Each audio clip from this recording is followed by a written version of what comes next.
ਵਾਹਿਗੁਰੂ ਸਾਹਿਬ ਜੀ।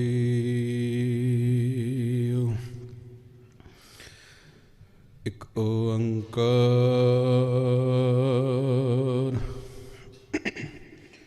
ਸਤਿਨਾਮ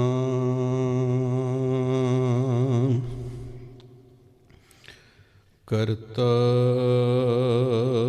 ਪੁਰਖ ਨਿਰਭਉ ਨਿਰਵੈਰ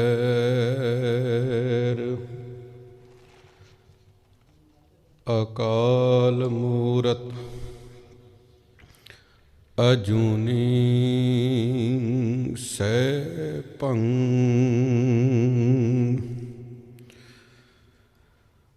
ਗੁਰ ਪ੍ਰਸਾਦ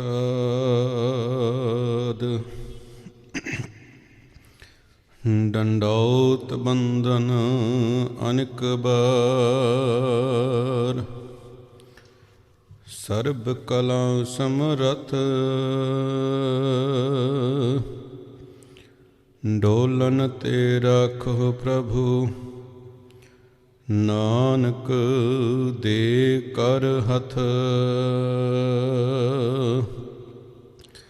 ਸਗਲ ਦੁਆਰ ਕੋ ਛਾੜ ਕੇ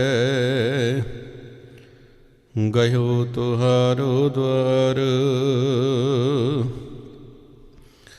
ਬਾਹ ਗਹੇ ਕੀ ਲਾਜ ਅਸ ਗੋਬਿੰਦ ਦਾਸ ਤੁਹਾਰ ਵਾਹਿਗੁਰੂ ਸਾਹਿਬ ਜੀ। ਧਨਵੰਤਾ ਹੋਏ ਕਰ ਗਰਬਾਵੈ ਤ੍ਰਿਣ ਸਮਾਨ ਕਛ ਸੰਗ ਨ ਜਾਵੈ ਧਨਵੰਤਾ ਹੋਏ ਕਰ ਗਰਬਾਵੈ ਤ੍ਰਿਣ ਸਮਾਨ ਕਛ ਸੰਗ ਨ ਜਾਵੈ ਬਹੁ ਲਸ਼ਕਰ ਮਾਨੁਖ ਊਪਰ ਕਰੇ ਆਸ ਪਲ ਭੀਤਰ ਤਾਕਾ ਹੋਏ ਬਿਨਾਸ ਸਭ ਤੇ ਆਪ ਜਾਣੈ ਬਲਵੰਤ ਖਿਨ ਮੈਂ ਹੋਏ ਜਾਏ ਪਸਮੰਤ ਕਿਸੈ ਨ ਬਦੈ ਆਪ ਅਹੰਕਾਰੀ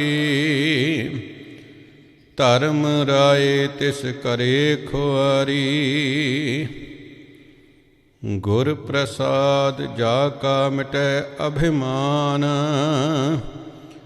ਸੋ ਜਨ ਨਾਨਕ ਦਰਗਹਿ ਪਰਵਾਨ ਗੁਰ ਪ੍ਰਸਾਦ ਜਾ ਕਾ ਮਿਟੈ ਅਭਿਮਾਨ ਸੋ ਜਨ ਨਾਨਕ ਦਰਗਹਿ ਪਰਵਾਨ।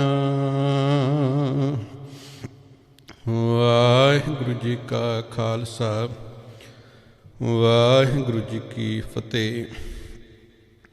ਸਤਿਗੁਰਾਂ ਦੇ ਹਜ਼ੂਰ ਜੁੜ ਮਿਲ ਬੈਠੇ ਗੁਰੂ ਪਿਆਰੇ ਗੁਰੂ ਸਵਾਰਿਓ, ਲੜੀਵਾਰ ਗੁਰਸ਼ਬਦ ਵਿਚਾਰ ਅਧੀਨ ਅੱਜ ਦਾ ਇਹ ਪਾਵਨ ਸ਼ਬਦ ਪਾਵਨ ਬਾਣੀ ਸੁਖਮਨੀ ਸਾਹਿਬ ਜੀ ਦੇ ਵਿੱਚੋਂ 12ਵੀਂ ਅਸ਼ਟਪਦੀ ਦਾ ਦੂਜਾ ਪਦਾ ਆਪ ਜੀ ਨੇ ਸਰਵਣ ਕੀਤਾ ਹੈ, ਜੋ ਕਿ ਅੱਜ ਆਪਾਂ ਵਿਚਾਰਨ ਦਾ ਯਤਨ ਕਰਨਾ ਹੈ। ਇਸ ਅਸ਼ਟਪਦੀ ਦਾ ਮੂਲ ਵਿਚਾਰ ਹੈ ਜੋ ਸ਼ਲੋਕ ਦੇ ਰਾਹੀਂ ਸਤਿਗੁਰਾਂ ਨੇ ਅੰਕਿਤ ਕੀਤਾ। ਸੁਖੀ ਬਸੈ ਮਸਕੀਨੀਆਂ ਆਪ ਨਿਵਾਰ ਤਲੇ ਵੱਡੇ ਵੱਡੇ ਅਹੰਕਾਰੀਆ ਨਾਨਕ ਗਰਭ ਗਲੇ। ਇਹਦੇ ਵਿੱਚ ਪਹਿਲੀ ਬੇਨਤੀ ਮੈਂ ਇਹ ਕਰਦੇ ਹਾਂ ਕਿ ਉਚਾਰਨ ਪੱਖੋਂ ਇਸ ਪਾਵਨ ਸ਼ਲੋਕ ਦੀ ਦੂਜੀ ਪੰਕਤੀ ਦੇ ਅੰਦਰ ਤਿੰਨ ਐਸੇ ਸ਼ਬਦ ਨੇ ਜਿਨ੍ਹਾਂ ਨੂੰ ਉਚਾਰਨ ਕਰਨ ਲੱਗਿਆਂ ਅਸੀਂ ਜਾਣੇ ਅਣਜਾਣੇ ਗਲਤੀ ਕਰਦੇ ਹਾਂ। ਪਹਿਲਾ ਸ਼ਬਦ ਹੈ ਜੋ ਗੁਰਦੇਵ ਨੇ ਅੰਕਿਤ ਕੀਤਾ ਬੱਬਾ ਤੇ ਡੱਡੇ ਨੂੰ ਲਾਮ। 2 ਵਾਰ ਇਸੇ ਤਰ੍ਹਾਂ ਇਹ ਸ਼ਬਦ ਦਾ ਸਵਰੂਪ ਹੈ। ਇਹਦਾ ਉਚਾਰਨ ਹੈ ਬੜੇ ਵੱਡੇ ਡੱਡੇ ਦੇ ਨਾਲ, ਪਰ ਅਸੀਂ ਆਮ ਤੌਰ 'ਤੇ ਇਹਦਾ ਉਚਾਰਨ ਬੜੇ ਬੜੇ ਅਹੰਕਾਰੀਆ ਨਾਨਕ ਗਰਭ ਗਲੇ ਇਹ ਕਰ ਦਿੰਦੇ ਹਾਂ। ਵੱਡੇ ਦੀ ਥਾਂ 'ਤੇ ਬੜੇ ਉਚਾਰਨ ਅਸੀਂ ਆਮ ਤੌਰ 'ਤੇ ਕਰਦੇ ਹਾਂ। ਅਰਥ ਭਾਵੇਂ ਦੋਵਾਂ ਦਾ ਇੱਕੋ ਹੀ ਹੈ, ਪਰ ਸਤਿਗੁਰਾਂ ਨੇ ਇੱਥੇ ਲਿਖਤ ਜਿਹੜੀ ਦਿੱਤੀ ਹੈ ਸਾਨੂੰ, ਉਹ ਵੱਡੇ ਹੈ ਨਾ ਕਿ ਬੜੇ।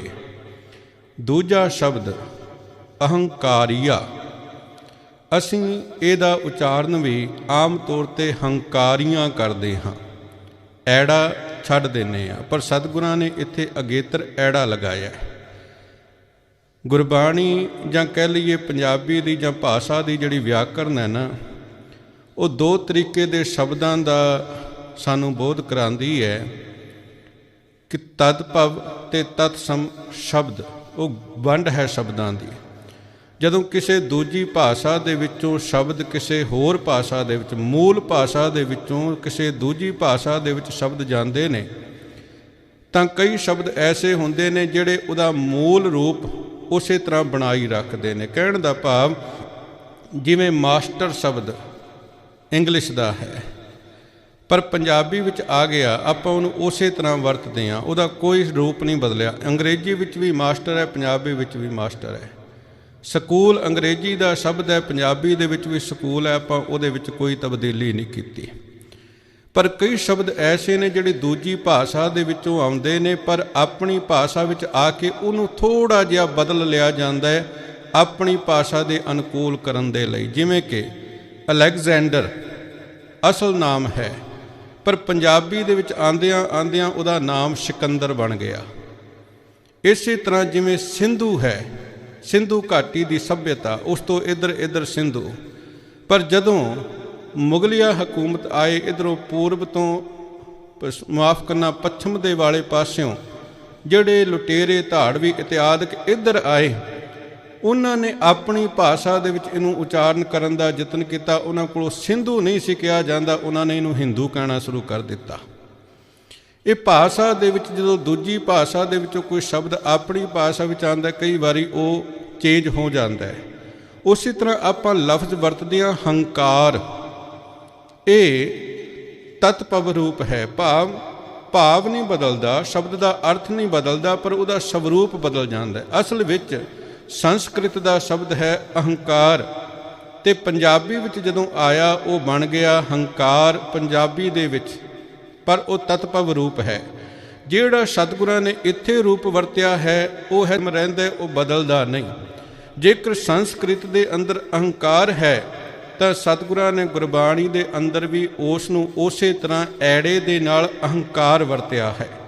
ਇਸ ਲਈ ਇਹਦਾ ਉਚਾਰਨ ਹੰਕਾਰੀਆਂ ਨਹੀਂ ਕੀਤਾ ਜਾਣਾ ਚਾਹੀਦਾ, ਐੜੇ ਨੂੰ ਅਗੇਤਰ ਲਗਾ ਕਰਕੇ ਉਚਾਰਨ ਕਰਕੇ ਅਹੰਕਾਰੀਆ।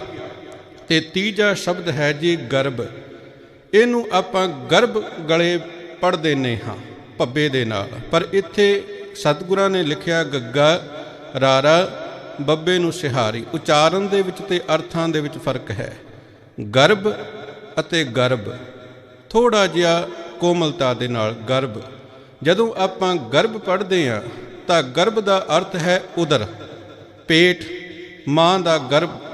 ਤੇ ਜਦੋਂ ਪੜ੍ਹਦੇ ਹਾਂ ਬੱਬੇ ਦੇ ਨਾਲ ਗਰਭ, ਤਾਂ ਗਰਭ ਦਾ ਅਰਥ ਹੁੰਦਾ ਹੈ ਜੀ ਹੰਕਾਰ। ਹੰਕਾਰ, ਗਰਬਾਇਆ ਹੋਇਆ ਮਨੁੱਖ, ਹੰਕਾਰਿਆ ਹੋਇਆ ਮਨੁੱਖ। ਇਸ ਇੱਕ ਪੰਕਤੀ ਦੇ ਅੰਦਰ ਇਹ 3 ਸ਼ਬਦ ਜਿਹੜੇ ਨੇ ਉਹ ਧਿਆਨ ਦੇਣ ਯੋਗ ਨੇ ਉਚਾਰਨ ਪੱਖੋਂ। ਸਤਿਗੁਰੂ ਜੀ ਫਰਮਾਉਂਦੇ ਨੇ ਕਿ ਪਰਮਾਤਮਾ ਦੇ ਦਰ ਦੇ ਉੱਤੇ ਇਸ ਜਗਤ ਅੰਦਰ ਸੁਖੀ ਬਸੈ ਮਸਕੀਨੀਆ, ਗਰੀਬ ਮਨੁੱਖ ਜਿਹੜਾ ਮਨ ਕਰਕੇ ਗਰੀਬ ਹੈ, ਸੁਭਾਅ ਉਹਦਾ ਨਿਮਰਤਾ ਵਾਲਾ ਹੈ, ਸੁਖੀ ਬਸੈ, ਉਹ ਸੁਖੀ ਰਹਿੰਦਾ ਹੈ। ਆਪ ਨਿਵਾਰ ਤਲੇ ਜਦੋਂ ਆਪਣੇ ਆਪ ਨੂੰ ਉਹ ਸਾਰਿਆਂ ਤੋਂ ਨੀਵਾਂ ਸਮਝਦਾ ਹੈ, ਭਾਵ ਆਪਣੇ ਆਪ ਨੂੰ ਹਮੇਸ਼ਾ ਨਿਮਰਤਾ ਵਿੱਚ ਰੱਖਣ ਵਾਲਾ ਸੁਖੀ ਰਹਿੰਦਾ ਹੈ। ਬੜੇ ਬੜੇ ਅਹੰਕਾਰੀਆ।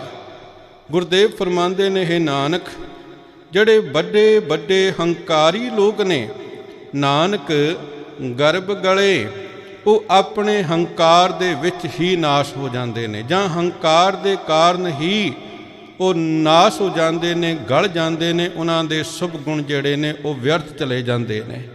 ਸਤਿਗੁਰੂ ਜੀ ਨੇ ਇਹ ਮੂਲ ਭਾਵ ਇਸ ਅਸ਼ਟਪਦੀ ਦਾ ਸ਼ਲੋਕ ਦੇ ਰਾਹੀਂ ਸਾਨੂੰ ਦਿੱਤਾ ਹੈ। ਥੋੜ੍ਹੀ ਜਿਹੀ ਵਿਚਾਰ ਕੱਲ੍ਹ ਦੇ ਜਿਹੜਾ ਪਦਾ ਆਪ ਜੀ ਨੇ ਵਿਚਾਰਿਆ ਉਹਦੇ ਅੱਖਰੀ ਅਰਥ ਕਰਕੇ ਅੱਜ ਦੇ ਪਦੇ ਦੇ ਨਾਲ ਜੁੜਨ ਦਾ ਯਤਨ ਕਰੀਏ। ਸਤਿਗੁਰੂ ਜੀ ਫਰਮਾਉਂਦੇ ਨੇ ਪਹਿਲੇ ਪਦੇ ਦੇ ਅੰਦਰ, ਜਿਸਕੈ ਅੰਤਰ ਰਾਜ ਅਭਿਮਾਨ ਸੋ ਨਰਕਪਾਤੀ ਹੋਵਤ ਸਵਾਨ। ਵੱਡੇ ਵੱਡੇ ਅਹੰਕਾਰੀਆ ਨਾਨਕ ਗਰਭ ਗਲੇ। ਵੱਡੇ ਹੰਕਾਰ ਵਾਲੇ ਗਰਭ ਵਿੱਚ, ਹੰਕਾਰ ਵਿੱਚ ਹੀ ਨਾਸ਼ ਹੋ ਜਾਂਦੇ ਨੇ। ਗੁਰਦੇਵ ਫਰਮਾਉਂਦੇ, ਜਿਹਦੇ ਅੰਦਰ ਰਾਜ ਦਾ ਅਭਿਮਾਨ ਆ ਗਿਆ, ਅਭਿਮਾਨ ਕਹੀਏ ਹੰਕਾਰ, ਜਿਹੜਾ ਤੇ ਨਿਮਰਤਾ ਵਾਲਾ ਮਨੁੱਖ ਹੈ, ਗੁਰਦੇਵ ਜੀ ਫਰਮਾਉਂਦੇ ਉਹਦੇ ਲਈ ਤੇ ਭਾਈ ਇਹੋ ਹੀ ਜੀ ਗੱਲ ਹੈ ਕਿ ਮੇਰੇ ਮਾਲਕ ਭਾਵੇਂ ਤੂੰ ਤਖਤ ਤੇ ਬਿਠਾ ਦੇ ਤੇ ਭਾਵੇਂ ਤਖਤੇ ਤੇ ਬਿਠਾ ਦੇ, ਮੈਨੂੰ ਦੋਵੇਂ ਥਾਵਾਂ ਮਨਜ਼ੂਰ ਨੇ। ਪਰ ਜਿਹਦੇ ਅੰਦਰ ਰਾਜ ਦਾ ਹੰਕਾਰ ਪੈਦਾ ਹੋ ਜਾਂਦਾ ਹੈ, ਰਾਜ ਦਾ ਮਾਣ ਪੈਦਾ ਹੋ ਜਾਂਦਾ ਹੈ, ਉਹਨੂੰ ਇੱਕ ਦੌੜ ਲੱਗ ਜਾਂਦੀ ਹੈ ਕਿ ਅੱਜ ਮੈਂ ਰਾਜਾ, ਜੇ ਮੈਂ ਰਾਜ ਪਦਵੀ ਤੋਂ ਥੱਲੇ ਉਤਰ ਗਿਆ ਤਾਂ ਕੱਲ੍ਹ ਨੂੰ ਇਹਦੇ ਵਿੱਚ ਮੇਰੀ ਬੇਇੱਜ਼ਤੀ ਹੈ। ਉਹਦੇ ਲਈ ਰਾਜ ਨੂੰ ਕਾਇਮ ਰੱਖਣਾ, ਉਹਦੇ ਹੰਕਾਰ ਨੂੰ ਪੱਠੇ ਪਾਉਣਾ, ਉਹਦੇ ਹੰਕਾਰ ਨੂੰ ਕਾਇਮ ਰੱਖਣਾ ਇੱਕ ਨੱਕ ਦਾ ਸਵਾਲ ਬਣ ਜਾਂਦਾ ਹੈ। ਫਿਰ ਉਹ ਉਸ ਰਾਜ ਨੂੰ ਕਾਇਮ ਰੱਖਣ ਦੇ ਲਈ, ਆਪਣੀ ਪਦਵੀ ਨੂੰ ਕਾਇਮ ਰੱਖਣ ਦੇ ਲਈ, ਗੁਰਦੇਵ ਫਰਮਾਉਂਦੇ, ਸੋ ਨਰਕਪਾਤੀ ਹੋਵਤ ਸਵਾਨ।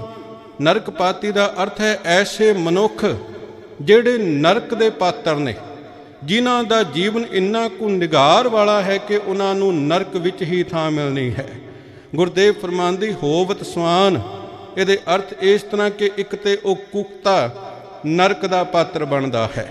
ਦੂਜਾ ਅਰਥ ਕਿ ਜਿਹੜਾ ਮਨੁੱਖ ਆਪਣੇ ਰਾਜ ਦਾ ਅਭਿਮਾਨ ਟਿਕਾਈ ਬੈਠਾ, ਜਿਹੜਾ ਆਪਣੀ ਪਦਵੀ ਦਾ ਮਾਣ ਚੰਬੇੜ ਕੇ ਬੈਠਾ ਮਨ ਨੂੰ, ਤੇ ਉਸ ਪਦਵੀ ਨੂੰ ਖੋਣਾ ਨਹੀਂ ਚਾਹੁੰਦਾ, ਤੇ ਉਸ ਰਾਜ ਨੂੰ, ਉਸ ਪਦਵੀ ਨੂੰ ਕਾਇਮ ਰੱਖਣ ਦੇ ਲਈ ਫਿਰ ਉਹ ਮਨੁੱਖ ਕੀ ਕਰਦਾ ਹੈ? ਕਹਿੰਦੇ ਜਿਹੜੇ ਲੋਕ ਨਰਕਪਾਤੀ ਨੇ ਨਾ, ਭਾਵ ਜਿਨ੍ਹਾਂ ਦਾ ਜੀਵਨ ਅੰਤਾਂ ਦਾ ਗਿਰਿਆ ਹੋਇਆ ਹੈ, ਉਹਨਾਂ ਲੋਕਾਂ ਦੇ ਵੀ ਦਰ ਦਾ ਉਹ ਕੁੱਤਾ ਬਣ ਜਾਂਦਾ ਹੈ। ਸੋ ਨਰਕਪਾਤੀ ਹੋਵਤ ਸਵਾਨ, ਨਰਕਪਾਤੀਆਂ ਦਾ ਕੂਕਰ ਬਣ ਜਾਂਦਾ ਜੀ ਉਹ, ਜਿਹੜਾ ਆਪਣੀ ਪਦਵੀ ਨੂੰ ਨਹੀਂ ਗਵਾਉਣਾ ਚਾਹੁੰਦਾ। ਸਾਡੇ ਸਾਹਮਣੇ ਕਈ ਉਦਾਹਰਨਾਂ ਨੇ। ਆ ਜਿਹੜਾ ਪੰਜਾਬ ਦੇ ਵਿੱਚ, ਮੈਂ ਦੂਰ ਦੀ ਗੱਲ ਨਹੀਂ ਕਰਾਂਗਾ, ਜਿਹੜੇ ਕਹਿੰਦੇ ਸੀ ਅਸੀਂ 25 ਸਾਲ ਰਾਜ ਕਰਾਂਗੇ ਜੀ, ਤੇ ਉਹਨਾਂ ਨੇ ਪੈਰ ਕਿਹਨਾਂ ਦੇ ਪਕੜੇ ਪਦਵੀ ਪ੍ਰਾਪਤ ਕਰਨ ਦੇ ਲਈ, ਆਪਣੇ ਰਾਜ ਨੂੰ ਕਾਇਮ ਰੱਖਣ ਦੇ ਲਈ? ਉਹਨਾਂ ਢੋਂਗੀਆਂ ਦੇ, ਜਿਨ੍ਹਾਂ ਨੇ ਸੁਹਾਗਣਾਂ ਦਾ ਸੁਹਾਗ ਉਜਾੜਿਆ, ਜਿਨ੍ਹਾਂ ਨੇ ਬੱਚੀਆਂ ਦੀ ਬੇਪੱਤੀ ਕੀਤੀ, ਜਿਨ੍ਹਾਂ ਨੇ ਚੰਗੇ ਭਲੇ ਮਨੁੱਖਾਂ ਨੂੰ ਸਾਧੂ ਬਣਾਉਣ ਦੇ ਨਾਂ ਦੇ ਉੱਤੇ ਉਹਨਾਂ ਦੇ ਸਰੀਰ ਅੰਦਰ ਅਪੰਗਤਾ ਪੈਦਾ ਕਰਕੇ ਉਹਨਾਂ ਨੂੰ ਨਾਮਰਦ ਬਣਾ ਦਿੱਤਾ, ਜਿਨ੍ਹਾਂ ਨੇ ਕਤਲ ਕੀਤੇ।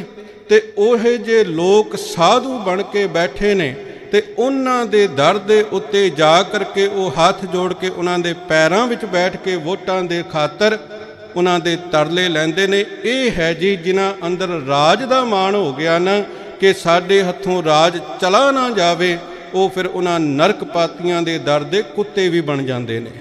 ਗੁਰਦੇਵ ਜੀ ਫਰਮਾਉਂਦੇ, ਜੋ ਜਾਣੈ ਮੈਂ ਜੋਬਨਵੰਤ ਸੋ ਹੋਵਤ ਬਿਸ਼ਟਾ ਕਾ ਜੰਤ।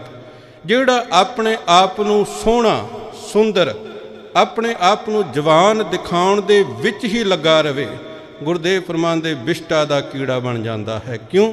ਸਰੀਰ ਸਾਡਾ ਹੈ ਕੀ? ਗੁਰਦੇਵ ਫਰਮਾਉਂਦੇ ਕੁਝ ਨਹੀਂ ਜੇ ਹੈ, ਕੁਝ ਨਹੀਂ ਇਸ ਸਰੀਰ ਦੇ ਅੰਦਰ। ਇਹਦੇ ਅੰਦਰ ਕੀ ਹੈ? ਚਮੜਾ ਹੈ, ਇਹਦੇ ਅੰਦਰ ਮਿੱਝ ਹੈ, ਇਹਦੇ ਅੰਦਰ ਖੂਨ ਹੈ, ਇਹਦੇ ਅੰਦਰ ਵਿਸ਼ਟਾ ਹੈ, ਗੰਦਗੀ ਸਾਡੇ ਪੇਟ ਦੇ ਅੰਦਰ। ਕਹਿਣ ਲੱਗੇ ਇਸ ਨੂੰ ਮਨੁੱਖ ਸੁੰਦਰ ਬਣਾਉਣ ਦੇ ਲਈ ਲੱਗਾ ਰਹਿੰਦਾ ਹੈ, ਤੇ ਭਾਵ ਉਹਦਾ ਧਿਆਨ ਇਸ ਵਿਸ਼ਟਾ ਤੋਂ ਬਾਹਰ ਕਿਤੇ ਜਾ ਹੀ ਨਹੀਂ ਸਕਦਾ, ਜਿਹੜਾ ਸਰੀਰ ਨੂੰ ਹੀ ਸੁੰਦਰ ਦਿਖਾਉਣ ਦੇ ਵਿੱਚ ਲੱਗਾ ਹੋਇਆ ਹੈ। ਦੂਜਾ ਵਿਚਾਰ ਇਹ ਵੀ ਹੈ ਕਿ ਜਿਹੜਾ ਮਨੁੱਖ ਆਪਣੇ ਆਪ ਨੂੰ ਸੁੰਦਰ ਬਣਾਉਣ ਦੇ ਵਿੱਚ ਹੀ ਲੱਗਾ ਹੋਇਆ ਹੈ, ਮੈਨੂੰ ਖਿਮਾ ਕਰ ਦੇਣਾ, ਉਹ ਉਸ ਸੁੰਦਰਤਾ ਦੇ ਨਾਲ ਪ੍ਰਭਾਵਿਤ ਕਿਹਨੂੰ ਕਰਨਾ ਚਾਹੁੰਦਾ ਹੈ? ਇਸ ਗੱਲ ਦੇ ਵਿਚਾਰ ਕਰਕੇ ਵੇਖੀਏ ਖਾਂ, ਚਾਹੇ ਉਹ ਮਰਦ ਹੈ ਚਾਹੇ ਉਹ ਇਸਤਰੀ ਹੈ। ਮੈਨੂੰ ਖਿਮਾ ਕਰਿਆ ਜੇ ਪਰ ਸੱਚਾਈ ਹੈ ਕਿ ਉਹ ਕਦੇ ਵੀ ਆਪਣੇ ਜੀਵਨ ਸਾਥੀ ਦੇ ਲਈ ਸੁੰਦਰ ਬਣਨ ਦੇ ਯਤਨ ਨਹੀਂ ਜੇ ਕਰਦਾ, ਨਹੀਂ, ਕਦੇ ਵੀ ਨਹੀਂ। ਕਿਉਂਕਿ ਜੀਵਨ ਸਾਥੀ ਤੇ 24 ਘੰਟੇ ਨਾਲ ਹੈ, ਪਰਿਵਾਰ ਤੇ 24 ਘੰਟੇ ਨਾਲ ਹੈ, ਨਹੀਂ। ਉਹ ਜਦੋਂ ਸੁੰਦਰ ਬਣਾਉਣ ਦਾ ਯਤਨ ਕਰਦਾ, ਆਪਣੇ ਆਪ ਨੂੰ ਸੁੰਦਰ ਬਣਾਉਂਦਾ, ਤਾਂ ਉਹ ਦੂਜਿਆਂ ਦੇ ਲਈ ਬਣਾਉਂਦਾ ਹੈ। ਹੁਣ ਉਹਦੇ ਪਿੱਛੇ ਭਾਵਨਾ ਕੀ ਹੈ? ਜਦੋਂ ਆਪਾਂ ਉਹਨੂੰ ਹੋਰ ਜ਼ਿਆਦਾ ਡੂੰਘਾਈ ਦੇ ਵਿੱਚ ਜਾ ਕੇ ਦੇਖਦੇ ਹਾਂ, ਸੋਚਣ ਦਾ ਯਤਨ ਕਰਦੇ ਹਾਂ, ਤੇ ਫਿਰ ਸਾਨੂੰ ਮਹਿਸੂਸ ਹੁੰਦਾ ਕਿ ਸਾਨੂੰ ਇੰਨਾ ਸਜਣ ਦੀ ਲੋੜ ਨਹੀਂ ਹੈ। ਪਰ ਮਨੁੱਖ ਜਿਹੜਾ ਹੈ, ਇਸ ਕੇਵਲ ਆਪਣੀ ਦੇਹੀ ਨੂੰ ਜਿਹੜਾ ਸਜਾਉਣ ਦਾ ਜਾਂ ਆਪਣੇ ਆਪ ਨੂੰ ਸੋਹਣਾ ਦਿਖਾਉਣ ਦਾ ਯਤਨ ਕਰੀ ਜਾ ਰਿਹਾ ਨਾ, ਉਹਦੇ ਪਿੱਛੇ ਕਿਤੇ ਨਾ ਕਿਤੇ ਮਨੁੱਖ ਦੇ ਮਨ ਦੇ ਅੰਦਰ ਵਿਕਾਰ ਹੈ। ਗੁਰਦੇਵ ਫਰਮਾਉਂਦੇ, ਇਹੀ ਜਿਹੜੀ ਭਾਵਨਾ ਹੈ ਉਹਨੂੰ ਵਿਸ਼ਟਾ ਦਾ ਕੀੜਾ ਬਣਾਉਂਦੀ ਹੈ। ਆਪਸ ਕੋ ਕਰਮਵੰਤ ਕਹਾਵੈ, ਜਨਮ ਮਰੈ ਬਹੁ ਜੋਨ ਭਰਮਾਵੈ। ਜਿਹੜਾ ਆਪਣੇ ਆਪ ਨੂੰ ਬੜਾ ਵੱਡਾ ਧਰਮੀ ਅਖਵਾਰਿਆ ਹੈ ਨਾ, ਗੁਰਦੇਵ ਫਰਮਾਉਂਦੇ ਹੰਕਾਰ ਹੀ ਹੈ ਜਿਹੜਾ ਆਪਣੇ ਆਪ ਨੂੰ ਧਰਮੀ ਕਵਾਰਿਆ ਹੈ। ਹੰਕਾਰ ਆ ਗਿਆ ਨਾ, ਤੇ ਹੰਕਾਰ ਹੀ ਫਿਰ ਮੂਲ ਕਾਰਨ ਬਣ ਜਾਂਦਾ ਹੈ ਜਨਮ ਅਤੇ ਮਰਨ ਦਾ। ਜਨਮ ਮਰੈ ਬਹੁ ਜੋਨ ਭਰਮਾਵੈ। ਗੁਰਦੇਵ ਫਰਮਾਉਂਦੇ, ਧਨ ਭੂਮਿਕਾ ਜੋ ਕਰੈ ਗੁਮਾਨ, ਸੋ ਮੂਰਖ ਅੰਧਾ ਅਗਿਆਨ। ਜਿਹੜਾ ਧਨ ਦਾ, ਜ਼ਮੀਨ ਦਾ ਹੰਕਾਰ ਕਰਦਾ ਹੈ, ਮੂਰਖ ਹੈ, ਅੰਨਾ ਹੈ, ਅਗਿਆਨੀ ਹੈ। ਕਿਉਂ? ਕਹਿਣ ਲੱਗੇ ਉਹਨੂੰ ਇਹ ਵਿਖ ਨਹੀਂ ਰਿਹਾ ਕਿ ਮੇਰੇ ਤੋਂ ਪਹਿਲਾਂ ਕਿੰਨੇ ਵੱਡੇ ਵੱਡੇ ਜਾਗੀਰਦਾਰ, ਵੱਡੇ ਵੱਡੇ ਰਾਜੇ ਮਹਾਰਾਜੇ ਧਨਾਢ ਤਗੜੇ ਇੱਥੋਂ ਹੋ ਕਰਕੇ ਚਲੇ ਗਏ ਨੇ, ਤੇ ਕਦੇ ਵੀ ਖੁਆਰ ਤੇ ਖਾਲੀ ਹੱਥ ਹੋ ਕੇ ਨੇ। ਵੇਖ ਰਿਹਾ ਹੈ ਨਾ, ਪਰ ਵੇਖਣ ਦੇ ਬਾਵਜੂਦ ਵੀ ਉਹ ਸਮਝ ਨਹੀਂ ਰਿਹਾ, ਇਹਦਾ ਮਤਲਬ ਅੰਨਾ ਹੈ। ਵੇਖ ਕੇ ਵੀ ਨਹੀਂ ਜੇ ਵੇਖ ਰਿਹਾ, ਮੂਰਖ ਹੈ, ਕਿਉਂਕਿ ਉਹਨੂੰ ਸਮਝ ਨਹੀਂ ਲੱਗ ਰਹੀ ਵੇਖਣ ਦੇ ਬਾਵਜੂਦ ਵੀ। ਗੁਰਦੇਵ ਫਰਮਾਉਂਦੇ, ਕਰ ਕਿਰਪਾ ਜਿਸ ਕੈ ਹਿਰਦੈ ਗਰੀਬੀ ਬਸਾਵੈ, ਨਾਨਕ ਇਹਾਂ ਮੁਕਤ ਆਗੈ ਸੁਖ ਪਾਵੈ, ਸੁਖੀ ਬਸੈ ਮਸਕੀਨੀਆਂ ਆਪ ਨਿਵਾਰ ਤਲੇ।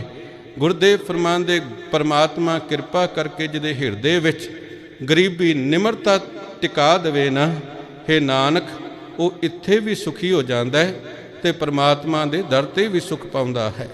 ਇਹਦੇ ਵਿਚਾਰ ਆਪ ਜੀ ਨੇ ਕੱਲ ਸਰਵਣ ਕੀਤੀ ਸੀ। ਟੂਕ ਮਾਤਰ ਸ਼ਬਦੀ ਅਰਥ ਆਪ ਜੀ ਦੇ ਨਾਲ ਸਾਂਝੇ ਕੀਤੇ ਨੇ ਅੱਜ ਦੀ ਲੜੀ ਜੋੜਨ ਦੇ ਲਈ। ਆਓ ਸਤਿਗੁਰਾਂ ਪਾਸੋਂ ਆਗਿਆ ਲਈਏ। ਮਨ ਚਿੱਤ ਇਕਾਗਰ ਕਰਦਿਆਂ ਬੜੇ ਹੀ ਪਿਆਰ ਸਤਿਕਾਰ ਅਦਬ ਸਹਿਤ ਸਤਿਗੁਰਾਂ ਦੀ ਬਖਸ਼ੀ ਹੋਈ ਫਤਿਹ ਸੰਝ ਪਾਈਏ ਜੀ। ਵਾਹਿਗੁਰੂ ਜੀ ਕਾ ਖਾਲਸਾ, ਵਾਹਿਗੁਰੂ ਜੀ ਕੀ ਫਤਿਹ। ਧਨਵੰਤਾ ਹੋਏ ਕਰ ਗਰਬਾਵੈ, ਤ੍ਰਿਣ ਸਮਾਨ ਕਛ ਸੰਗ ਨ ਜਾਵੈ। ਗੁਰਦੇਵ ਜੀ ਇਸ 12ਵੀਂ ਅਸ਼ਟਪਦੀ ਦੇ ਦੂਜੇ ਪਦੇ ਦੀ ਆਰੰਭਤਾ ਕਰਦੇ ਨੇ। ਕਹਿਣ ਲੱਗੇ, ਜਿਹੜਾ ਮਨੁੱਖ ਧਨਵਾਨ ਹੋ ਕਰਕੇ ਹੰਕਾਰਿਆ ਜਾਵੇ, ਧਨੀ ਹੋਣਾ ਕੋਈ ਮਾੜੀ ਗੱਲ ਨਹੀਂ। ਸੰਸਾਰ ਦੀ ਕਾਰ ਵਿਹਾਰ ਚੱਲਦੀ ਹੀ ਧਨ ਦੇ ਸਿਰ ਤੇ ਹੈ। ਜੇ ਸੰਸਾਰ ਦੇ ਅੰਦਰ ਮਾਇਆ ਤੋਂ ਬਿਨਾਂ ਕੋਈ ਕਾਰਜ ਨਹੀਂ ਜੀ ਹੁੰਦਾ, ਭਾਵੇਂ ਉਹ ਅਧਰਮ ਦਾ ਹੈ ਤੇ ਭਾਵੇਂ ਉਹ ਧਰਮ ਦਾ ਕਾਰਜ ਹੈ ਜੀ।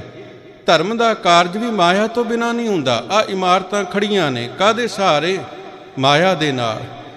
ਕਿਸੇ ਦੀ ਸੇਵਾ ਕਰੀਏ, ਕਿਸੇ ਲਈ ਆਪਾਂ ਲੰਗਰ ਲਗਾਉਂਦੇ ਹਾਂ ਗੁਰੂ ਕੇ ਹੁਕਮ ਦੇ ਮੁਤਾਬਿਕ, ਉਹਦੇ ਲਈ ਧਨ ਚਾਹੀਦਾ ਹੈ। ਕਿਸੇ ਗਰੀਬ ਗੁਰਬੇ ਦੀ ਸੇਵਾ ਕਰਨੀ ਹੈ, ਸਾਨੂੰ ਧਨ ਚਾਹੀਦਾ ਹੈ। ਧਨ ਹੋਣਾ ਮਾੜੀ ਗੱਲ ਨਹੀਂ, ਧਨਵਾਨ ਹੋਣਾ ਕੋਈ ਗੁਨਾਹ ਨਹੀਂ। ਪਰ ਗੁਰਦੇਵ ਫਰਮਾਉਂਦੇ, ਗੁਨਾਹ ਉਦੋਂ ਬਣ ਜਾਂਦਾ ਹੈ ਜਦੋਂ ਮਨੁੱਖ ਧਨਵੰਤ ਹੋ ਕਰਕੇ ਹੰਕਾਰਿਆ ਜਾਂਦਾ ਹੈ। ਧਨਵੰਤਾ ਹੋਏ ਕਰ ਗਰਬਾਵੈ।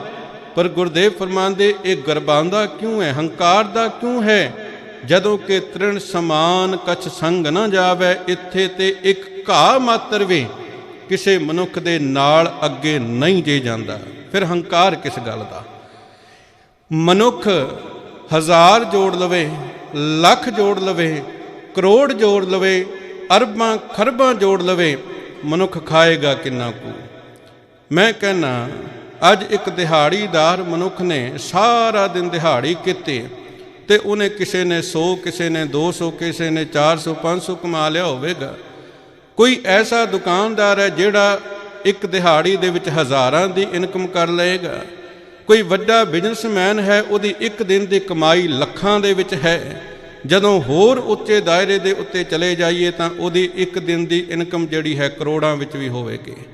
ਪਰ ਜਦੋਂ ਸ਼ਾਮ ਹੁੰਦੀ ਹੈ ਤੇ ਸ਼ਾਮ ਹੋਣ ਲੱਗਿਆਂ ਉਹਨੇ ਪੇਟ ਭਰਨ ਦੇ ਲਈ ਖਾਣਾ ਕਿੰਨਾ ਹੈ, ਖਾਣਾ ਕਿੰਨਾ ਕੁ ਹੈ। ਹੋ ਸਕਦਾ ਹੈ ਕਿ ਜਿਹੜਾ ਮਨੁੱਖ 300 ਰੁਪਇਆ ਦਿਹਾੜੀ ਕਮਾ ਰਿਹਾ ਹੈ, ਉਹ ਕਰੋੜਾਂ ਰੁਪਇਆ ਰੋਜ਼ ਕਮਾਉਣ ਵਾਲੇ ਦੇ ਨਾਲੋਂ ਜ਼ਿਆਦਾ ਖਾਂਦਾ ਹੋਵੇ। ਇੱਕ ਆਮ ਜਿਹੜਾ ਦਿਹਾੜੀਦਾਰ ਮਨੁੱਖ ਹੈ ਨਾ, ਉਹ ਜਦੋਂ ਥੱਕਿਆ ਹਾਰਿਆ ਘਰ ਆਉਂਦਾ ਹੈ, ਉਹ 4-5 ਰੋਟੀਆਂ ਖਾ ਜਾਂਦਾ ਹੈ।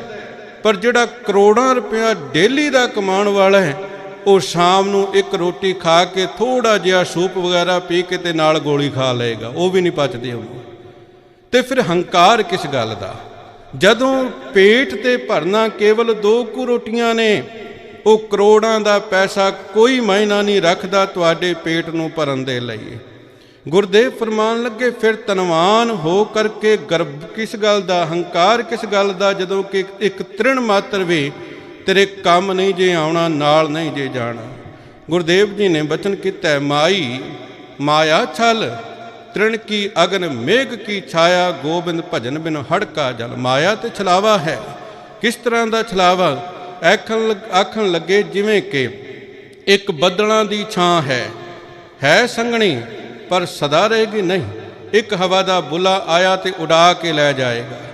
ਘਾਹ ਨੂੰ ਅੱਗ ਲਾ ਕੇ ਬਹਿ ਜਾਵੋ, ਤੁਸੀਂ ਆਖੋ ਇਹਦੇ ਤੇ ਭੋਜਨ ਬਣਾ ਲਵਾਂਗੇ, ਲੰਮਾ ਸਮਾਂ ਸੇਕ ਲਵਾਂਗੇ, ਹੋ ਜਾਏਗਾ? ਬਿਲਕੁਲ ਨਹੀਂ।